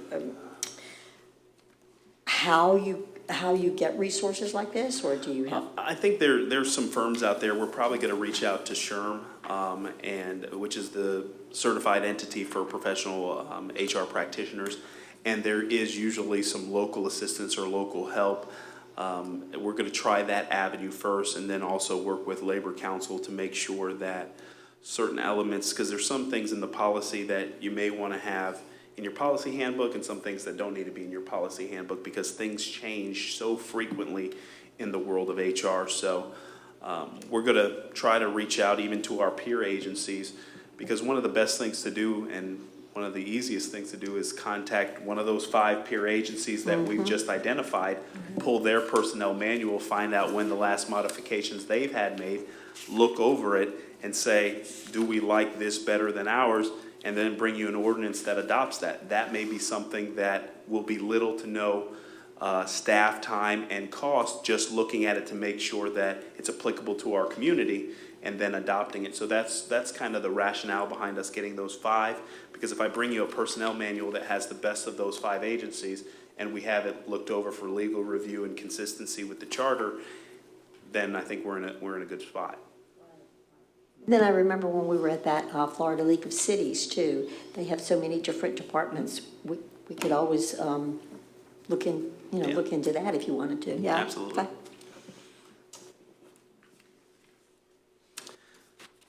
That, Madam Mayor, unless there's any additional questions, that concludes my presentation on that specific item. The floor is now open for public comment regarding personnel manual changes. Floor is closed. Any more discussion on the board? Got somebody coming up. Oh, you got to be faster.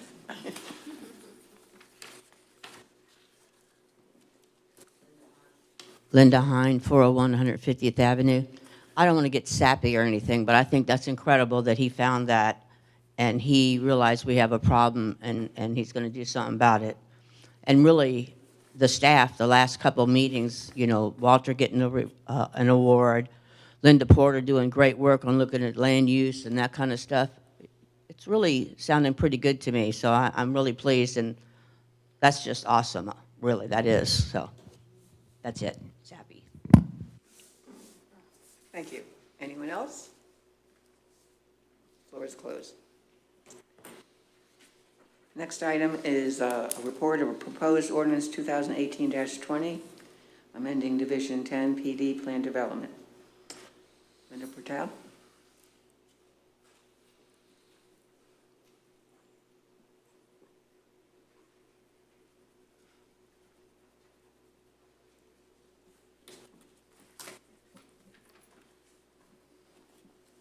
Thank you, Madam Mayor, Commissioners. This is an item that the Board of Commissioners had referred to the Planning Commission and to the staff for review. The proposal was to come back with some amendments to the PD ordinance to restrict its or define its use more specific to the nature and development intensity of Madeira Beach. The staff had recommended and the Planning Commission had agreed to proposals to add a 1/2 acre minimum requirement for PDs, because typically these are things that you want to have a little more space with in order to get more creative use. The intent of the PD is to develop a design proposal or a zoning specifically for a particular project that offers unique and creative ways to develop within the community that's consistent with overall land use plans and intent long-range goals for the community. That usually takes a little bit more acreage. And also, you try, if at all possible, to get some concessions on things like open space. And it's hard to do open space if you start out with a very small lot.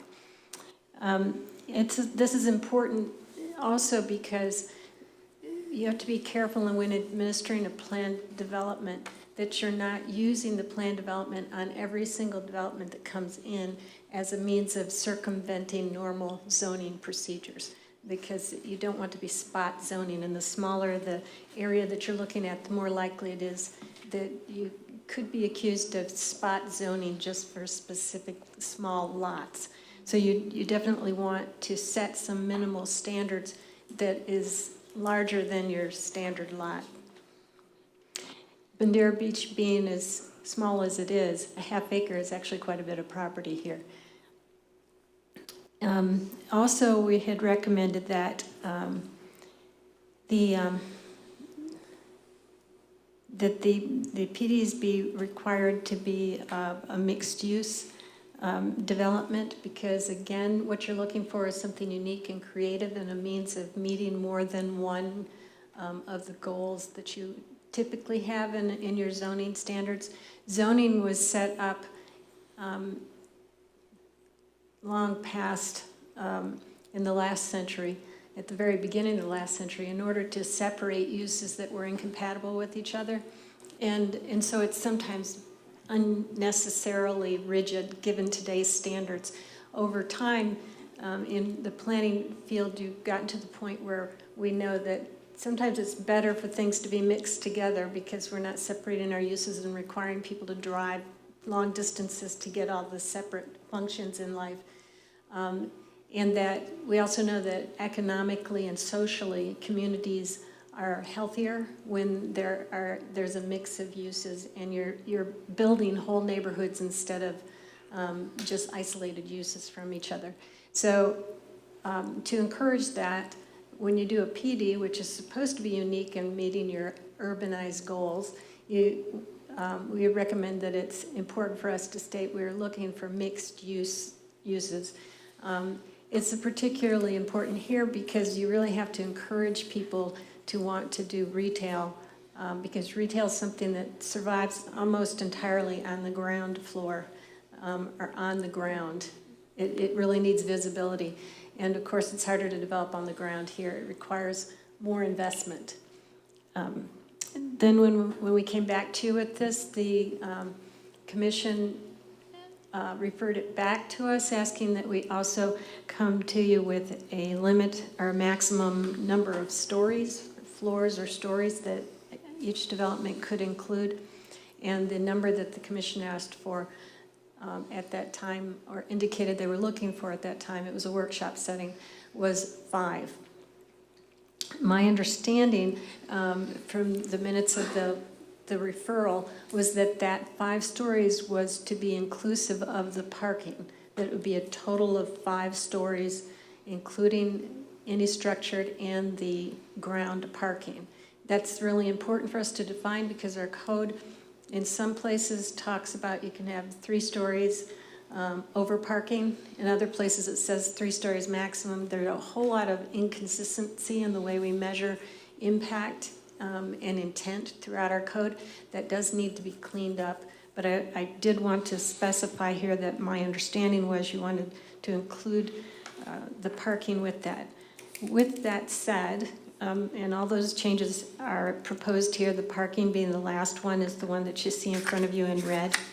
But I do want to make the point that from a planning perspective, I recommend that 5 inclusive of parking is probably is going to be restrictive enough to probably preclude the use of the PD in town, because you're talking about a lot of extra expense that goes into development of a PD. The city has extra requirements. You're trying to get more ground space open or more creativity. All that creativity costs money. And in order to go forward with financing on a complex project, obviously financial institutions want to see a certain amount of performance or return out of the investment after development. If we ask people to put retail in, they're probably going to need to structure some of their parking, which means they really only have 3 floors above 2 parking for that investment return. It's my opinion that will probably prevent most PD developments from coming forward, if not all. Or those that do come forward will need to maximize the use of the property since they won't be able to go up. They will go out and take up a larger percentage of the property on the ground, which will keep us from getting the open space between buildings you kind of like to have in a beach community. My plan was to come back to the community and to do community planning to get input on changes to the comp plan and to the LDRs and get something consistent throughout the community in terms of how we measure height and what you're expected as a standard of use, especially, in your commercial or your mixed use areas. And right now we say that people can have so many floors, but then their height restriction doesn't allow them to get those floors in, or as I said, from one district to another, we measure it either from the top of the parking or from the ground.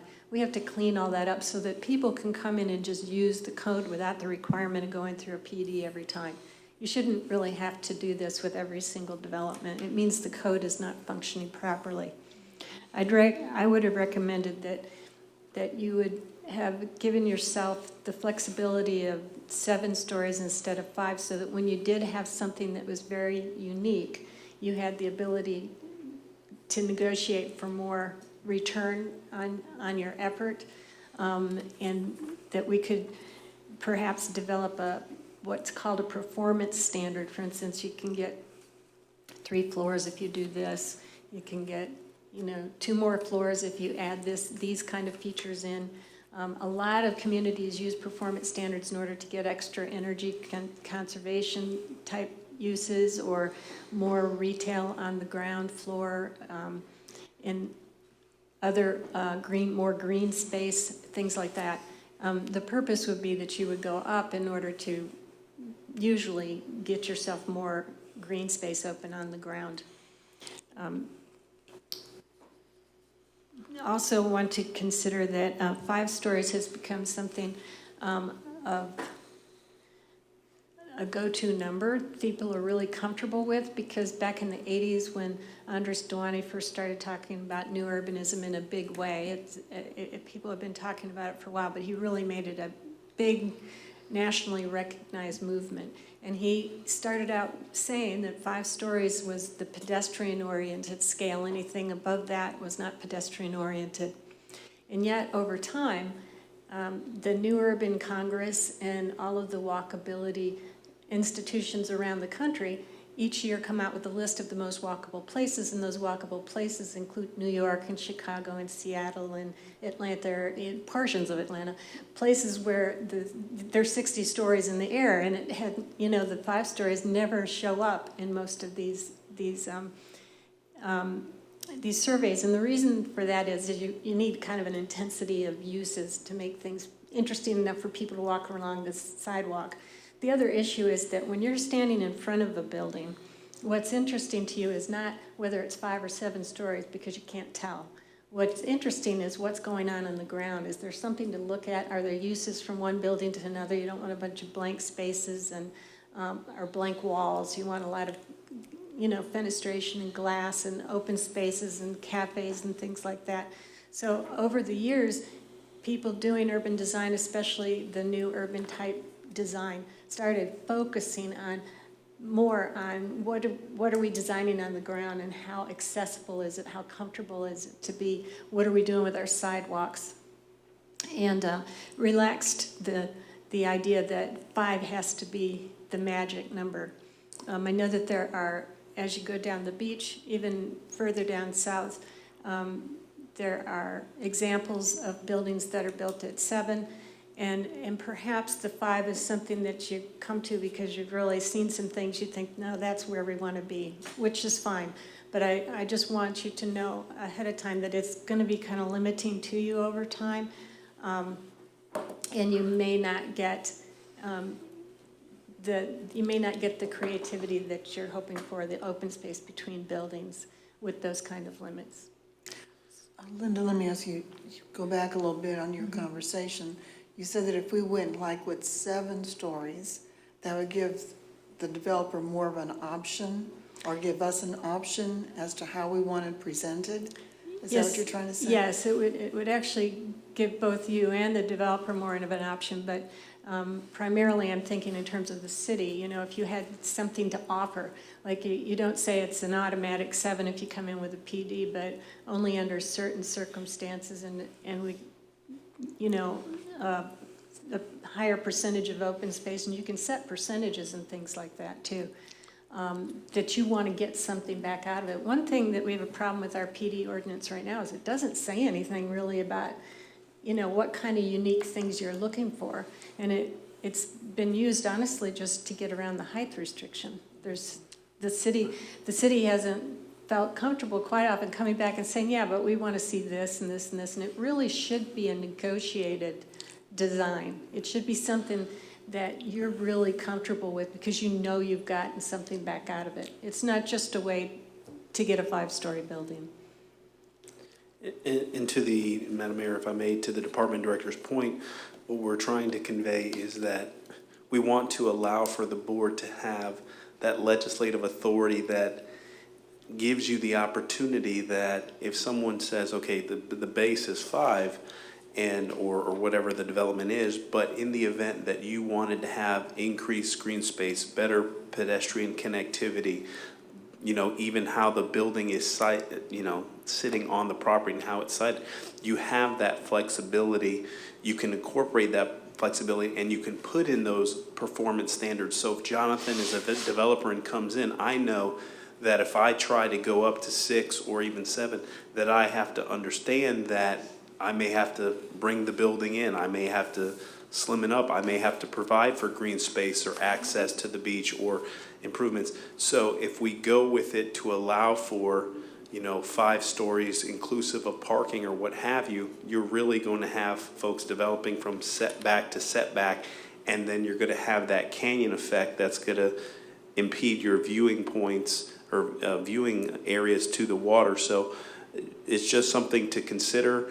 That if it goes forward in that, you may be limiting your ability to negotiate, because that's what a PD process is supposed to be, a opportunity for the city to negotiate and get something in return, not something that the developer walks away with everything that they asked for and that we don't get anything. But I think the best way to make sure that the city can get something in return is that you incorporate language specific to the department director's recommendation, that you're asking for X, Y, and Z, and so there's no misunderstanding. It's adopted by virtue of an ordinance, so it is law, and so they know coming in, don't even ask if you're not willing to adhere to those elements in the performance standards.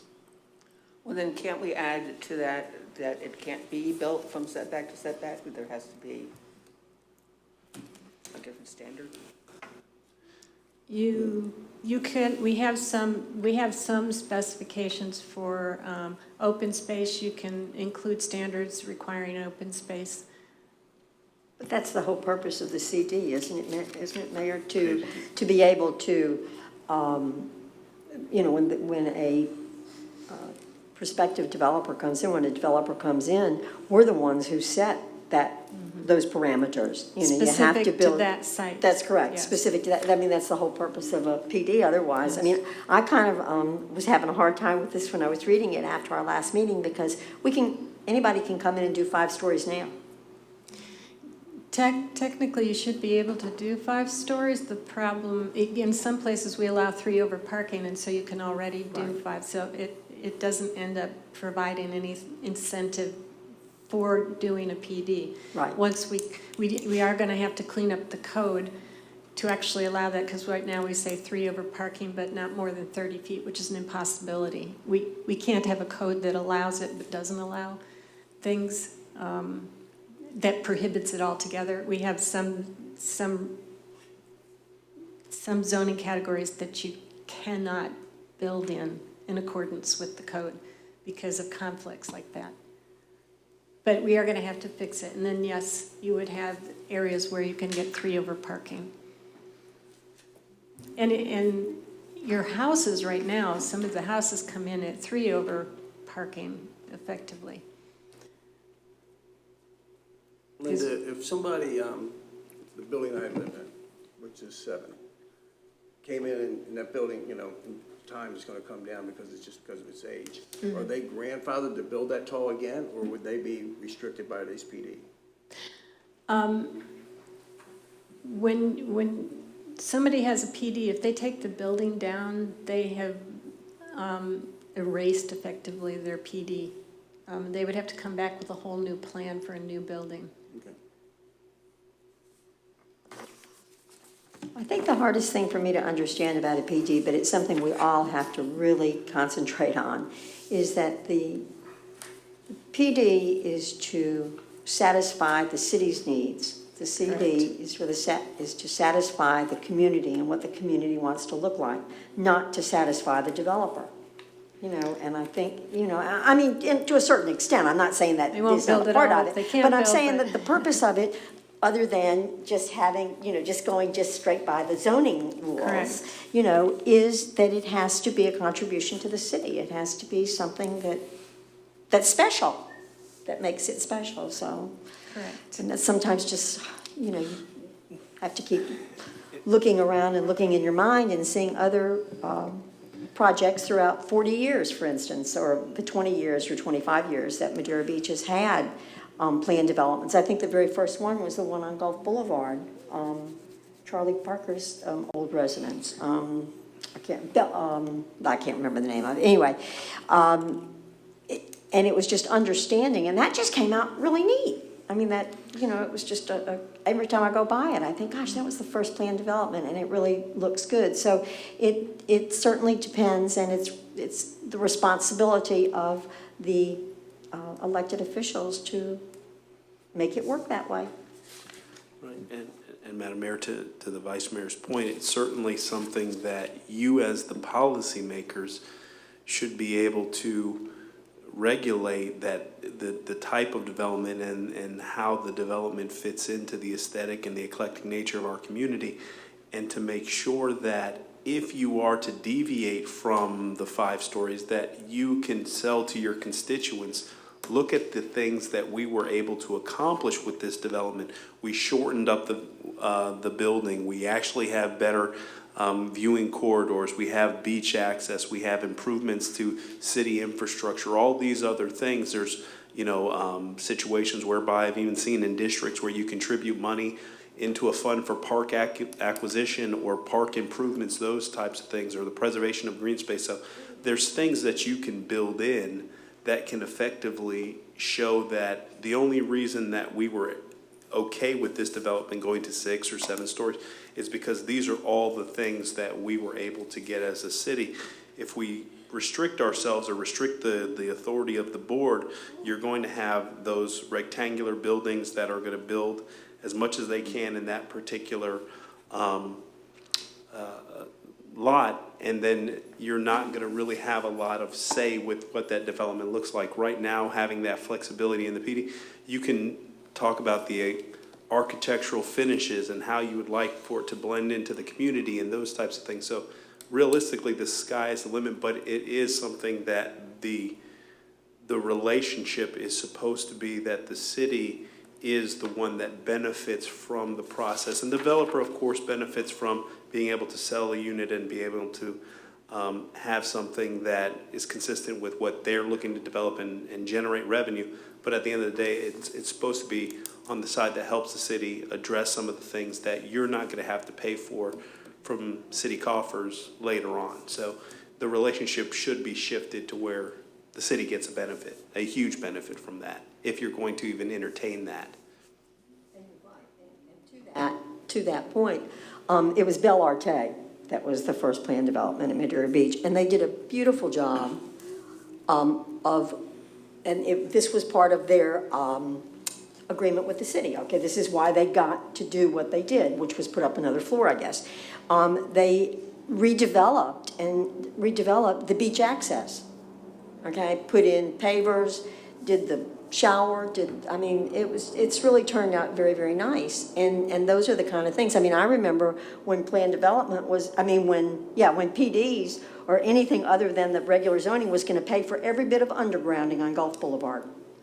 That we were going to, that was going to be the requirement, that everybody who wanted to build a condo, well, you see how many wires we still got up there. Yes. We never did, make that come true. So it's all a learning process.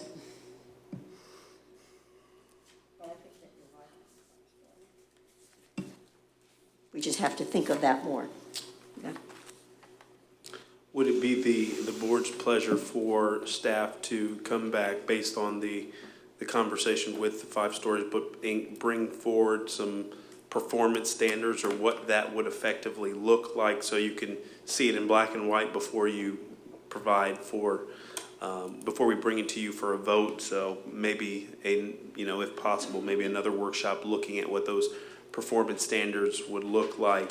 And then if you're comfortable with that and you have an opportunity to share that with your constituents, then if you want to go down that route, we can certainly do that. If not, and we divert back to the original ordinance, we can do that as well. It's just whatever the pleasure of the board is. I think that's an excellent idea to come back with an expanded. Okay. I think so too, yeah. Because right now, there's a lot of people that think that we've already decided on 5 floors. Right. I've had many residents say that to me, so yeah. Okay. Thank you. The floor is open for public comment on this item.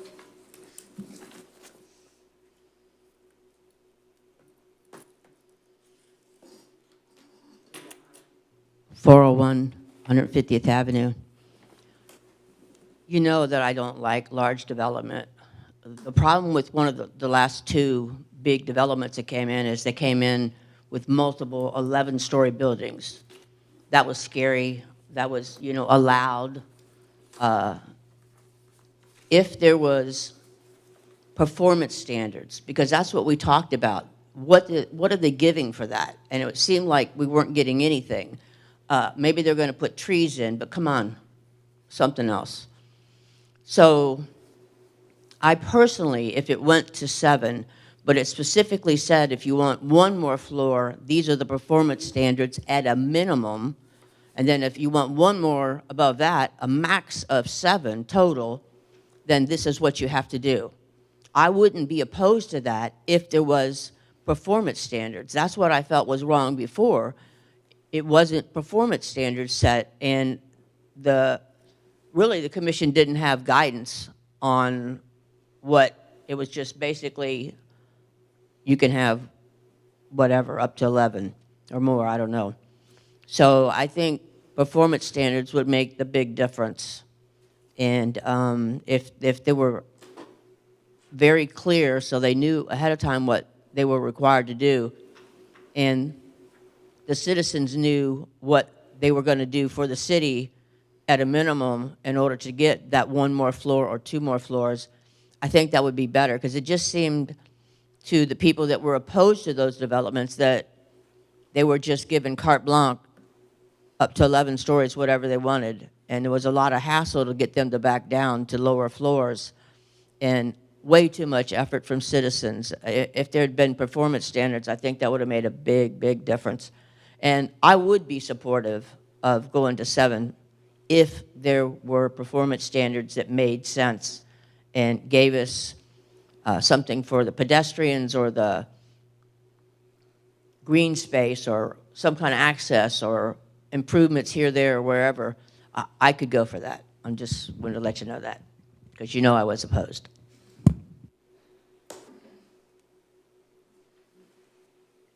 Anyone else wish to speak? Floor is now closed.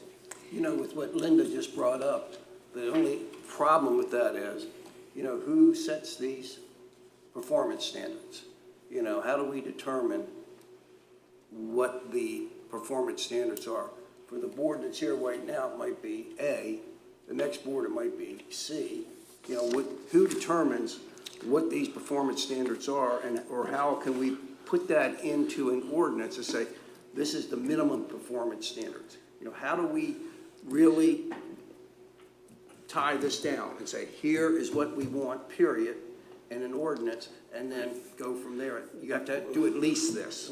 Well, Commissioner, to your point, I think obviously we can draft what the performance standards are, and that is adopted by ordinance, which requires 2 readings to effectively modify it. But the charter amendment that passed, planned developments now need a supermajority, 4 of the 5 board members, or supermajority, to effectively have that development come to life. So you do have, in essence, another check and balance in place that effectively, if the development is not consistent with the ideologies of the community and the ordinance is modified and it goes through those 2 readings, the existing board at that time would have to have a supermajority to effectively move forward with that planned development. So you do have that's in place now with the passage of the item that went before the voters. I understand that, but still, 10 years from now, 5 years from now, next March, who knows what the board will consist of? And, how do we kind of put something in there and say, listen, if you're going to do this, then, we want to have these shops. We want to have this type of, to look this way. We want,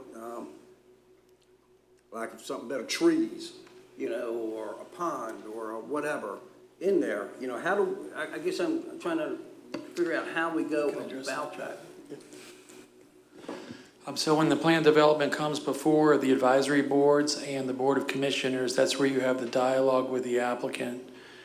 So they'll come forward.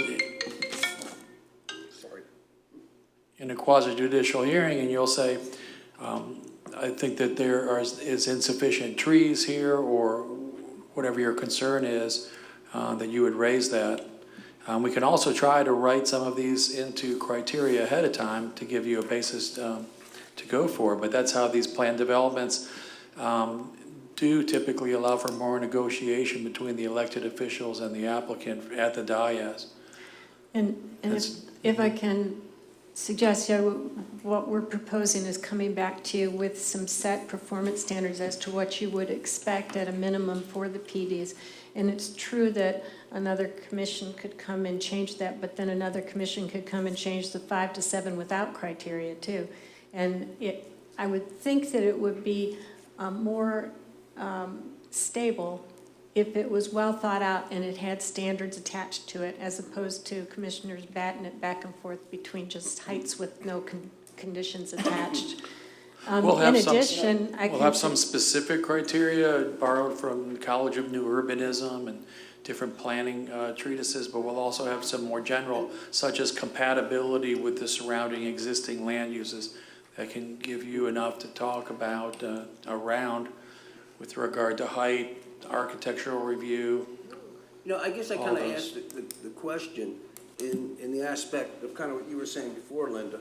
You know, if we have an ordinance that say, you know, you've got to have, if you're going to do a development, you've got to have at a minimum A, B, and C or D.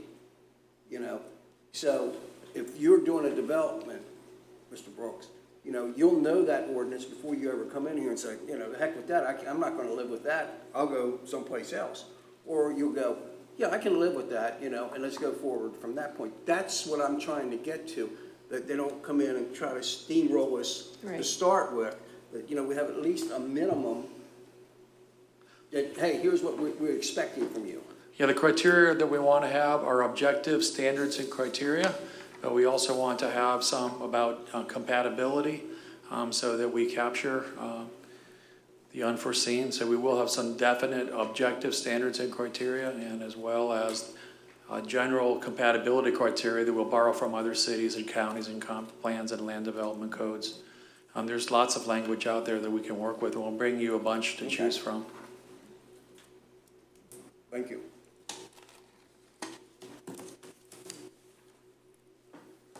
Any more discussion?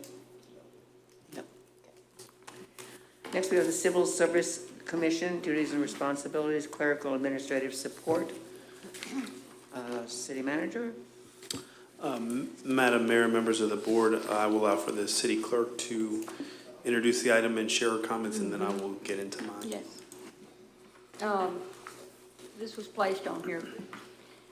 The civil service section of the charter, the Board of Commissioners considered that for an amendment to go on the March ballot, because you know, it's so questionable and need more research. It was put on hold. However, in the charter, the Board of Commissioners can adopt an ordinance putting the rules of civil service in effect. And there's some of the duties of the civil service that conflict with that of what the city manager is to do. And so we really need to, in order to use the civil service, it needs to be cleaned up. So if we're going to hold off on and of course it's too late for an amendment right now because of the timelines of the advertisements and stuff, it would be good to have some rules put in place by ordinance. And Madam Mayor, to jump on the end of the city clerk's remarks, is that the Civil Service Board has convened a numerous amount of times to talk about city policies and procedures and things like that. And when you look at the charter and the code, there is some things that effectively need to be cleaned up, even to the point where the city clerk is the clerical support staff for the Civil Service Commission, and that provides for an additional duties and responsibilities on the city clerk's office to effectively provide that service. So what staff is requesting from the Board of Commissioners is to provide for us a timeline or when you would like to see that ordinance come back before you for discussions to really clean up and delineate the roles and responsibilities so everybody knows what one another's duties are, because I can tell you, as we've gone through the process working with the Civil Service Board, since it hasn't been active in the organization for a number of years now, everybody is trying to read the charter, read the code, read existing city policy, and determine what their roles and responsibilities. And there's a lot of intertwining, and what we want to do is clear pathways for how the process is to work, so we can ensure that we can work in collaborations with the Civil Service Board, the clerk's office, the manager's office, HR. And so we're seeking direction as to when the board would like to discuss that, how you would like for us to discuss that. Is that something that you want us to work through an ordinance with the Civil Service Commission, or have a joint meeting with the Civil Service Commission, bring you recommendations as to how other cities handle this situation? So we're just asking for direction as to how you wish for us to proceed on this item. Jonathan, Yes, yes, and yes. Okay, now we can move on. How long, in your opinion, would it take to get with other cities, to come back with rules, you know, I mean, are you talking January workshop, February workshop, March workshop? What do you think? You know, that's number one. Number two question is, you know, the Civil Service Commission deals with HR issues, you know, but is our HR person sitting in on these meetings with them, you know? And to give them some type of guidance, you know, the city clerk is not an HR person, Right. you know? So, I mean, I'm just trying to put this whole Right. big picture together, that it makes sense. And, you know, and like, the one lady said here at the last time was, you know, this is an ever-changing, it's a live thing that's ever-changing, between state laws and federal laws and stuff like that.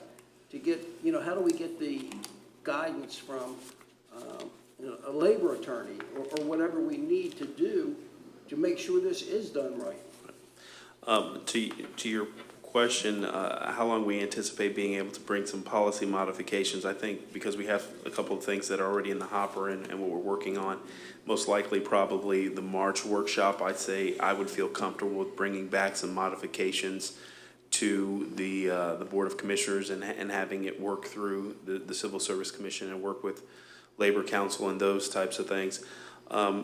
The HR practitioner in the organization has attended a handful of meetings, and I want to say maybe 2 or 3 meetings, from the perspective that, you know, she does have additional duties and responsibilities in the organization and is working through those things, and sometimes scheduling doesn't allow for her to be in attendance. But for the optimal success of that board, it requires a HR practitioner in that room, and maybe even something a little bit higher level to where you have a labor attorney. But again, that's something that we have to work through the duties and responsibilities, look at who's going to be doing what, how we're going to manage that.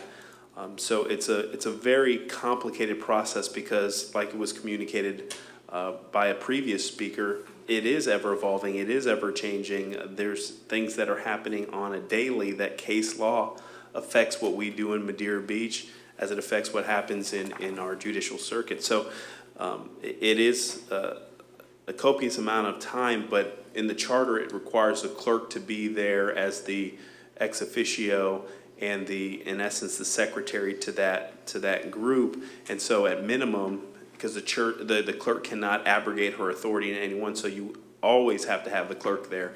Then you have to provide a support staff, whether it's HR, and then some additional, if you needed legal assistance on certain issues, you can do that on ad hoc. So it is a pretty big undertaking if we're effectively going to do it and make sure we support the board right. And I think everybody is going through some growing pains with this to find out what the roles and responsibilities are, but we can conceivably bring something back in March. I would be able to do some research and do that.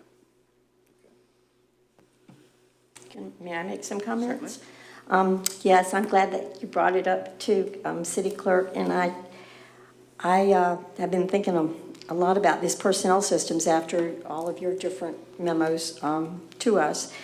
And so I realized that the Civil Service Commission would normally meet quarterly, 4 times a year, okay? So I guess for my own information and my own understanding of the matter, I looked back into the city website and read and made copies of 10 of the 20 meetings that they've had so far this year. There's 20 of them already, and that's a lot of that's a tremendous amount of time. The 10 that I have copies of, I read through them, and there were just so many different conflicts on the exact same items that we've already discussed, okay, with regards to who thinks what and, you know, what evolves during the Civil Service Commission. And all of these were with regards to the personnel, to the adoption of a proper personnel manual, okay, or proper personnel handbook. So I noticed that on these meetings, the HR person, right, was not there, but maybe 3 or 4 times out of these meetings, okay, and I've got the dates that she was there. But in reading the minutes, I guess my eyes popped, because I know that the Civil Service Commission spent a lot of time and effort on the personnel handbook, the revision. There just seems to be so much inconsistency. And I just think that there's just so much waste of time, okay? There's just a tremendous waste of time. For instance, Finance Department gets involved in it sometimes when they're asked to provide certain information for the Civil Service Commission. And I think it's not just true of Civil Service Commission. I think that as a general rule, I guess, I think that we need to allow adequate time to the city staff, and I mean just city staff, not volunteers at all, to draft recommendations on all of our different on all of our different boards, our planning commission, our bidding committee, our budget committee, because I think that we're wasting a tremendous amount of staff time from our volunteer boards, our own Board of Commissioners schedule, and we're wasting a lot of taxpayer dollars, I think. I think that we're not on the right track. So I would like to propose or ask y'all today, if you agree that maybe we should direct our city manager to prepare a resolution, okay, to come before us at our January 8th commission meeting.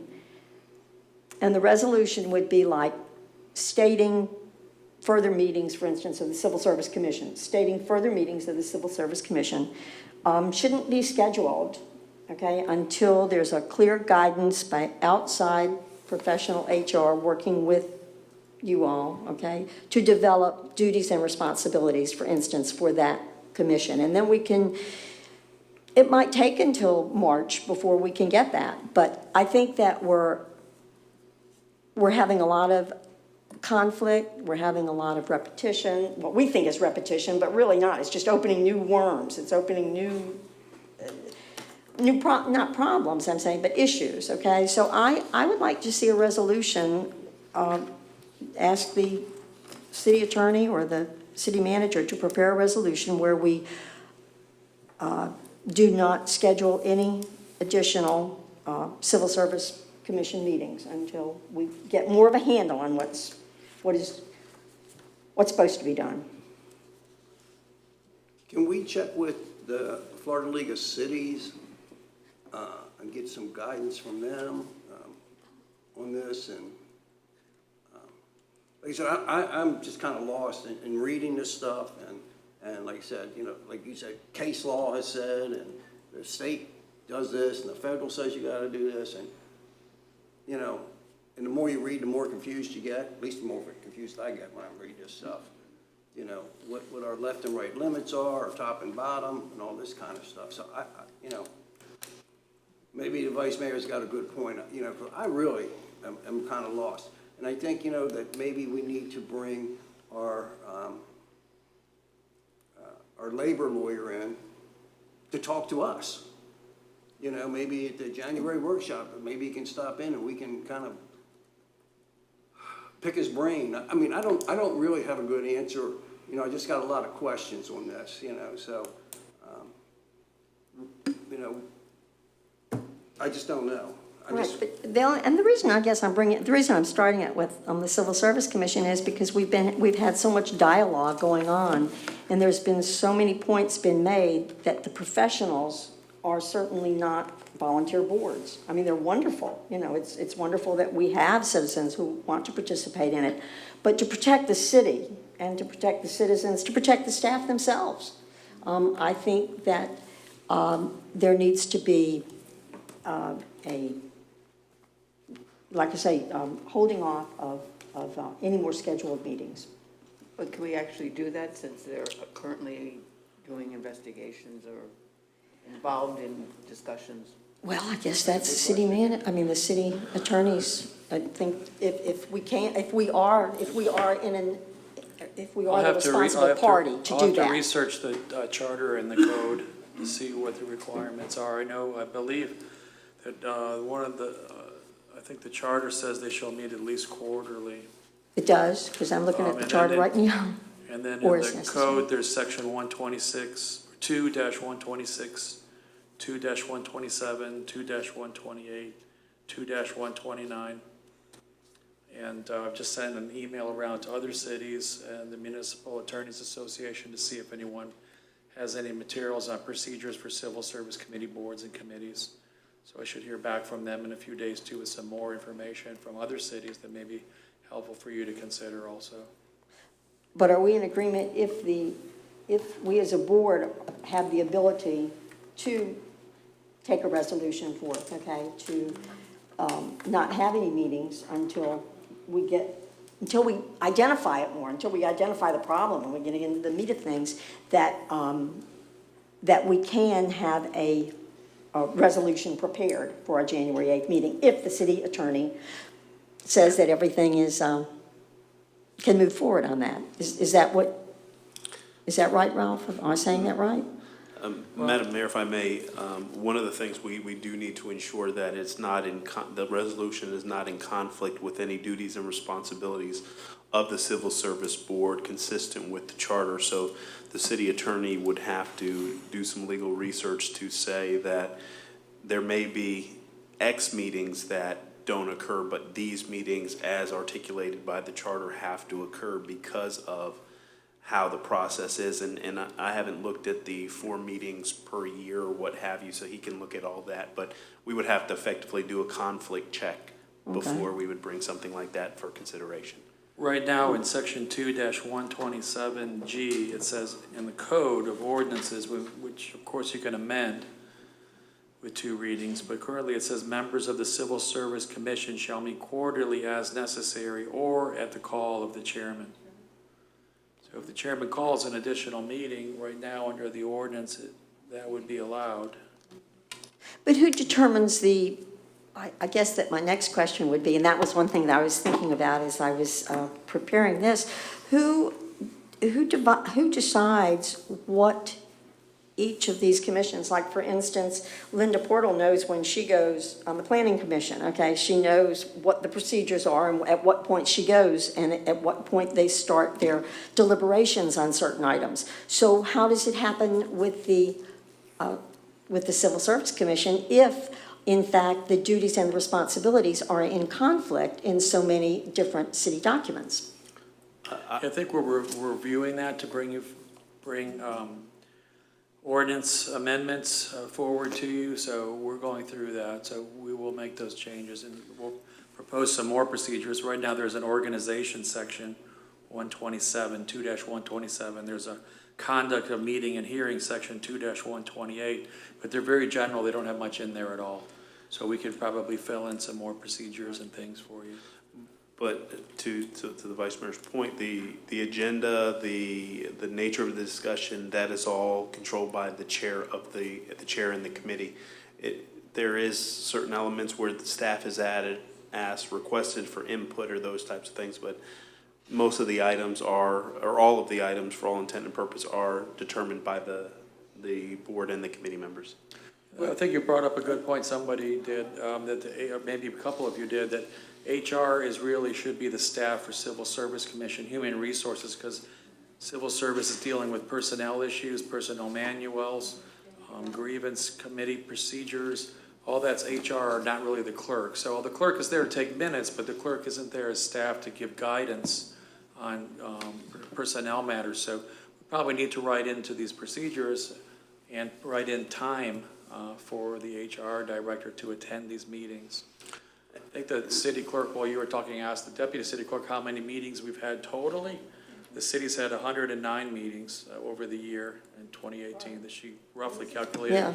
And I think civil services had 20 of those. Yeah, 20, so- and, yeah, and it, and it hasn't ever been, I mean, I know there's been discussion, because I've been to several of the Civil Service Commission meetings, where there has been discussion as to really what the, and it's not appropriate at this time to discuss it, but to bring it up is necessary, that the chair of the Civil Service Commission might not really, in fact, or be properly installed as the chair, because there was a resignation. And I'm just saying that there's just so much confusion that I think it's fair to everybody. I think it's fair to the Civil Service Commission to not underestimate or overestimate what is expected of them. And I think that we need to call a little, what do you call it, a moratorium or something, or if you check to see. I think the clerk went back and discovered that there was no expiration of a term. There was the clerk had double checked it. The first, there was a meeting where we thought that a term may have expired on the chair. It did not expire. She was still within her term. Her term never expired. She was not holding okay. over. Well, there were 3 or 4 dates thrown around. I remember that. You could check with the clerks, but they went back and they pulled the years. And they run for 3-year terms instead of 2-year terms.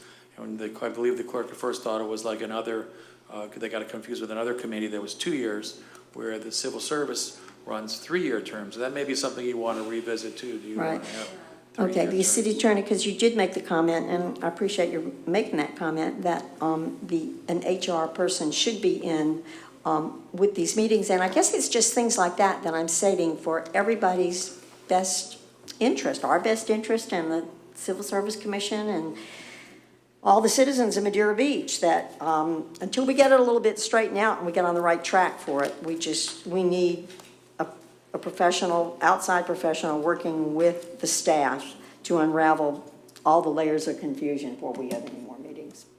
So would you still look into it? I mean, you'll Yeah. still, okay. And will you be able to prepare a resolution for the January 8th meeting, if that's appropriate? If the rest of the We'll commission? prepare something Okay. for you to look at within the legal bounds of what we find out. All right. Mr. Thank Brooks, you said, that they're did you say required to meet quarterly? And the reason I asked that question is. Shall meet quarterly, so the word shall is a Well, requirement. they went yeah. several years without meeting, period. So what happens, then all of a sudden, they're like, Vice Mayor was saying, they did 20. But previous years, they had no meetings at all. Couple of years, 2, 3 years. Apparently, nobody complained or went to court on it, but you could bring a petition for writ of mandamus to at least have the meetings called every quarter. Somebody could from the public, but no one did. Okay, I was So just we definitely wondering. are supposed to meet every quarter. Well, We want to make sure we try to meet the requirements, or at least, or amend the requirements if that's what you want to do. Okay. But I think the comments that the city manager made about possibly, and we discussed this a little bit ago, but didn't you make the comment like, well, we can check with our peer cities and stuff, but most of our peer cities have disbanded civil service commissions, so where would you go? I That mean, would there's- have to go to the voters in a referendum. a No, charter I mean, referendum. where would the city manager go to, for instance, solicit information from other cities as to the duties and responsibilities of their boards? The city attorney, I believe, is sent out an email to a listserv of attorneys that are municipal attorneys that have civil service boards in place. So he could probably get information. I believe of the cities that we surveyed, the peer cities, the 5 that we identified today, I can check, but I think we got a response back from all those, and we can include those responses as part of the discussion that the board will entertain at the January 8th meeting, if it's the pleasure of the board for staff to proceed forward in such a fashion. The clerk's office had compiled a packet of cities, including the city of Jacksonville, that still do have civil service boards, and she's distributed that. We can distribute that again, as well as the city manager's memorandum of some smaller cities in our area that don't have civil service boards. There was quite a few that still had civil service. I think Jacksonville was one of them that did. Madam Clerk, could you turn on your mic? Oh. There was quite a few that had civil service commission that I looked at, and I think Jacksonville was one of those that put some new rules in effect by ordinance. But But I when you- remember there's a lot of those big cities, because I remember reading an article about it too, and it's because they're so involved with labor unions Yeah, and stuff like you that. have, in Jacksonville, I think it's Hialeah. 898,000 people and 19 commissioners. So, and City of Hollywood and all those other, Fort Lauderdale and all that, a lot of them dwarf us in size. So we can find information from all entities and how civil service commissions do work, but in most cases, they are advisory commissions, but some of them do have binding authority, so we can do some research and bring that back to the board to consider how we move forward. Well, before we come to consensus, I'll open it up for public comment. Floor is closed for public comment, so we have consensus to go forward. Jonathan will bring it back, the city attorney will bring it back at our next regular meeting. Yes, Madam Mayor, and if it's the pleasure of the board, I would prefer that the city attorney and city clerk work on that particular agenda item, because my duties and responsibilities in that entire process, I don't want any, criticism associated with providing, my perspective. I've written my perspective in memorandums, and that will be a part of the document, but I would prefer that the other two charter officers work on that particular item if it's the pleasure of the board. I think that's it. Any more discussion? All right, we are now adjourned at 4:31.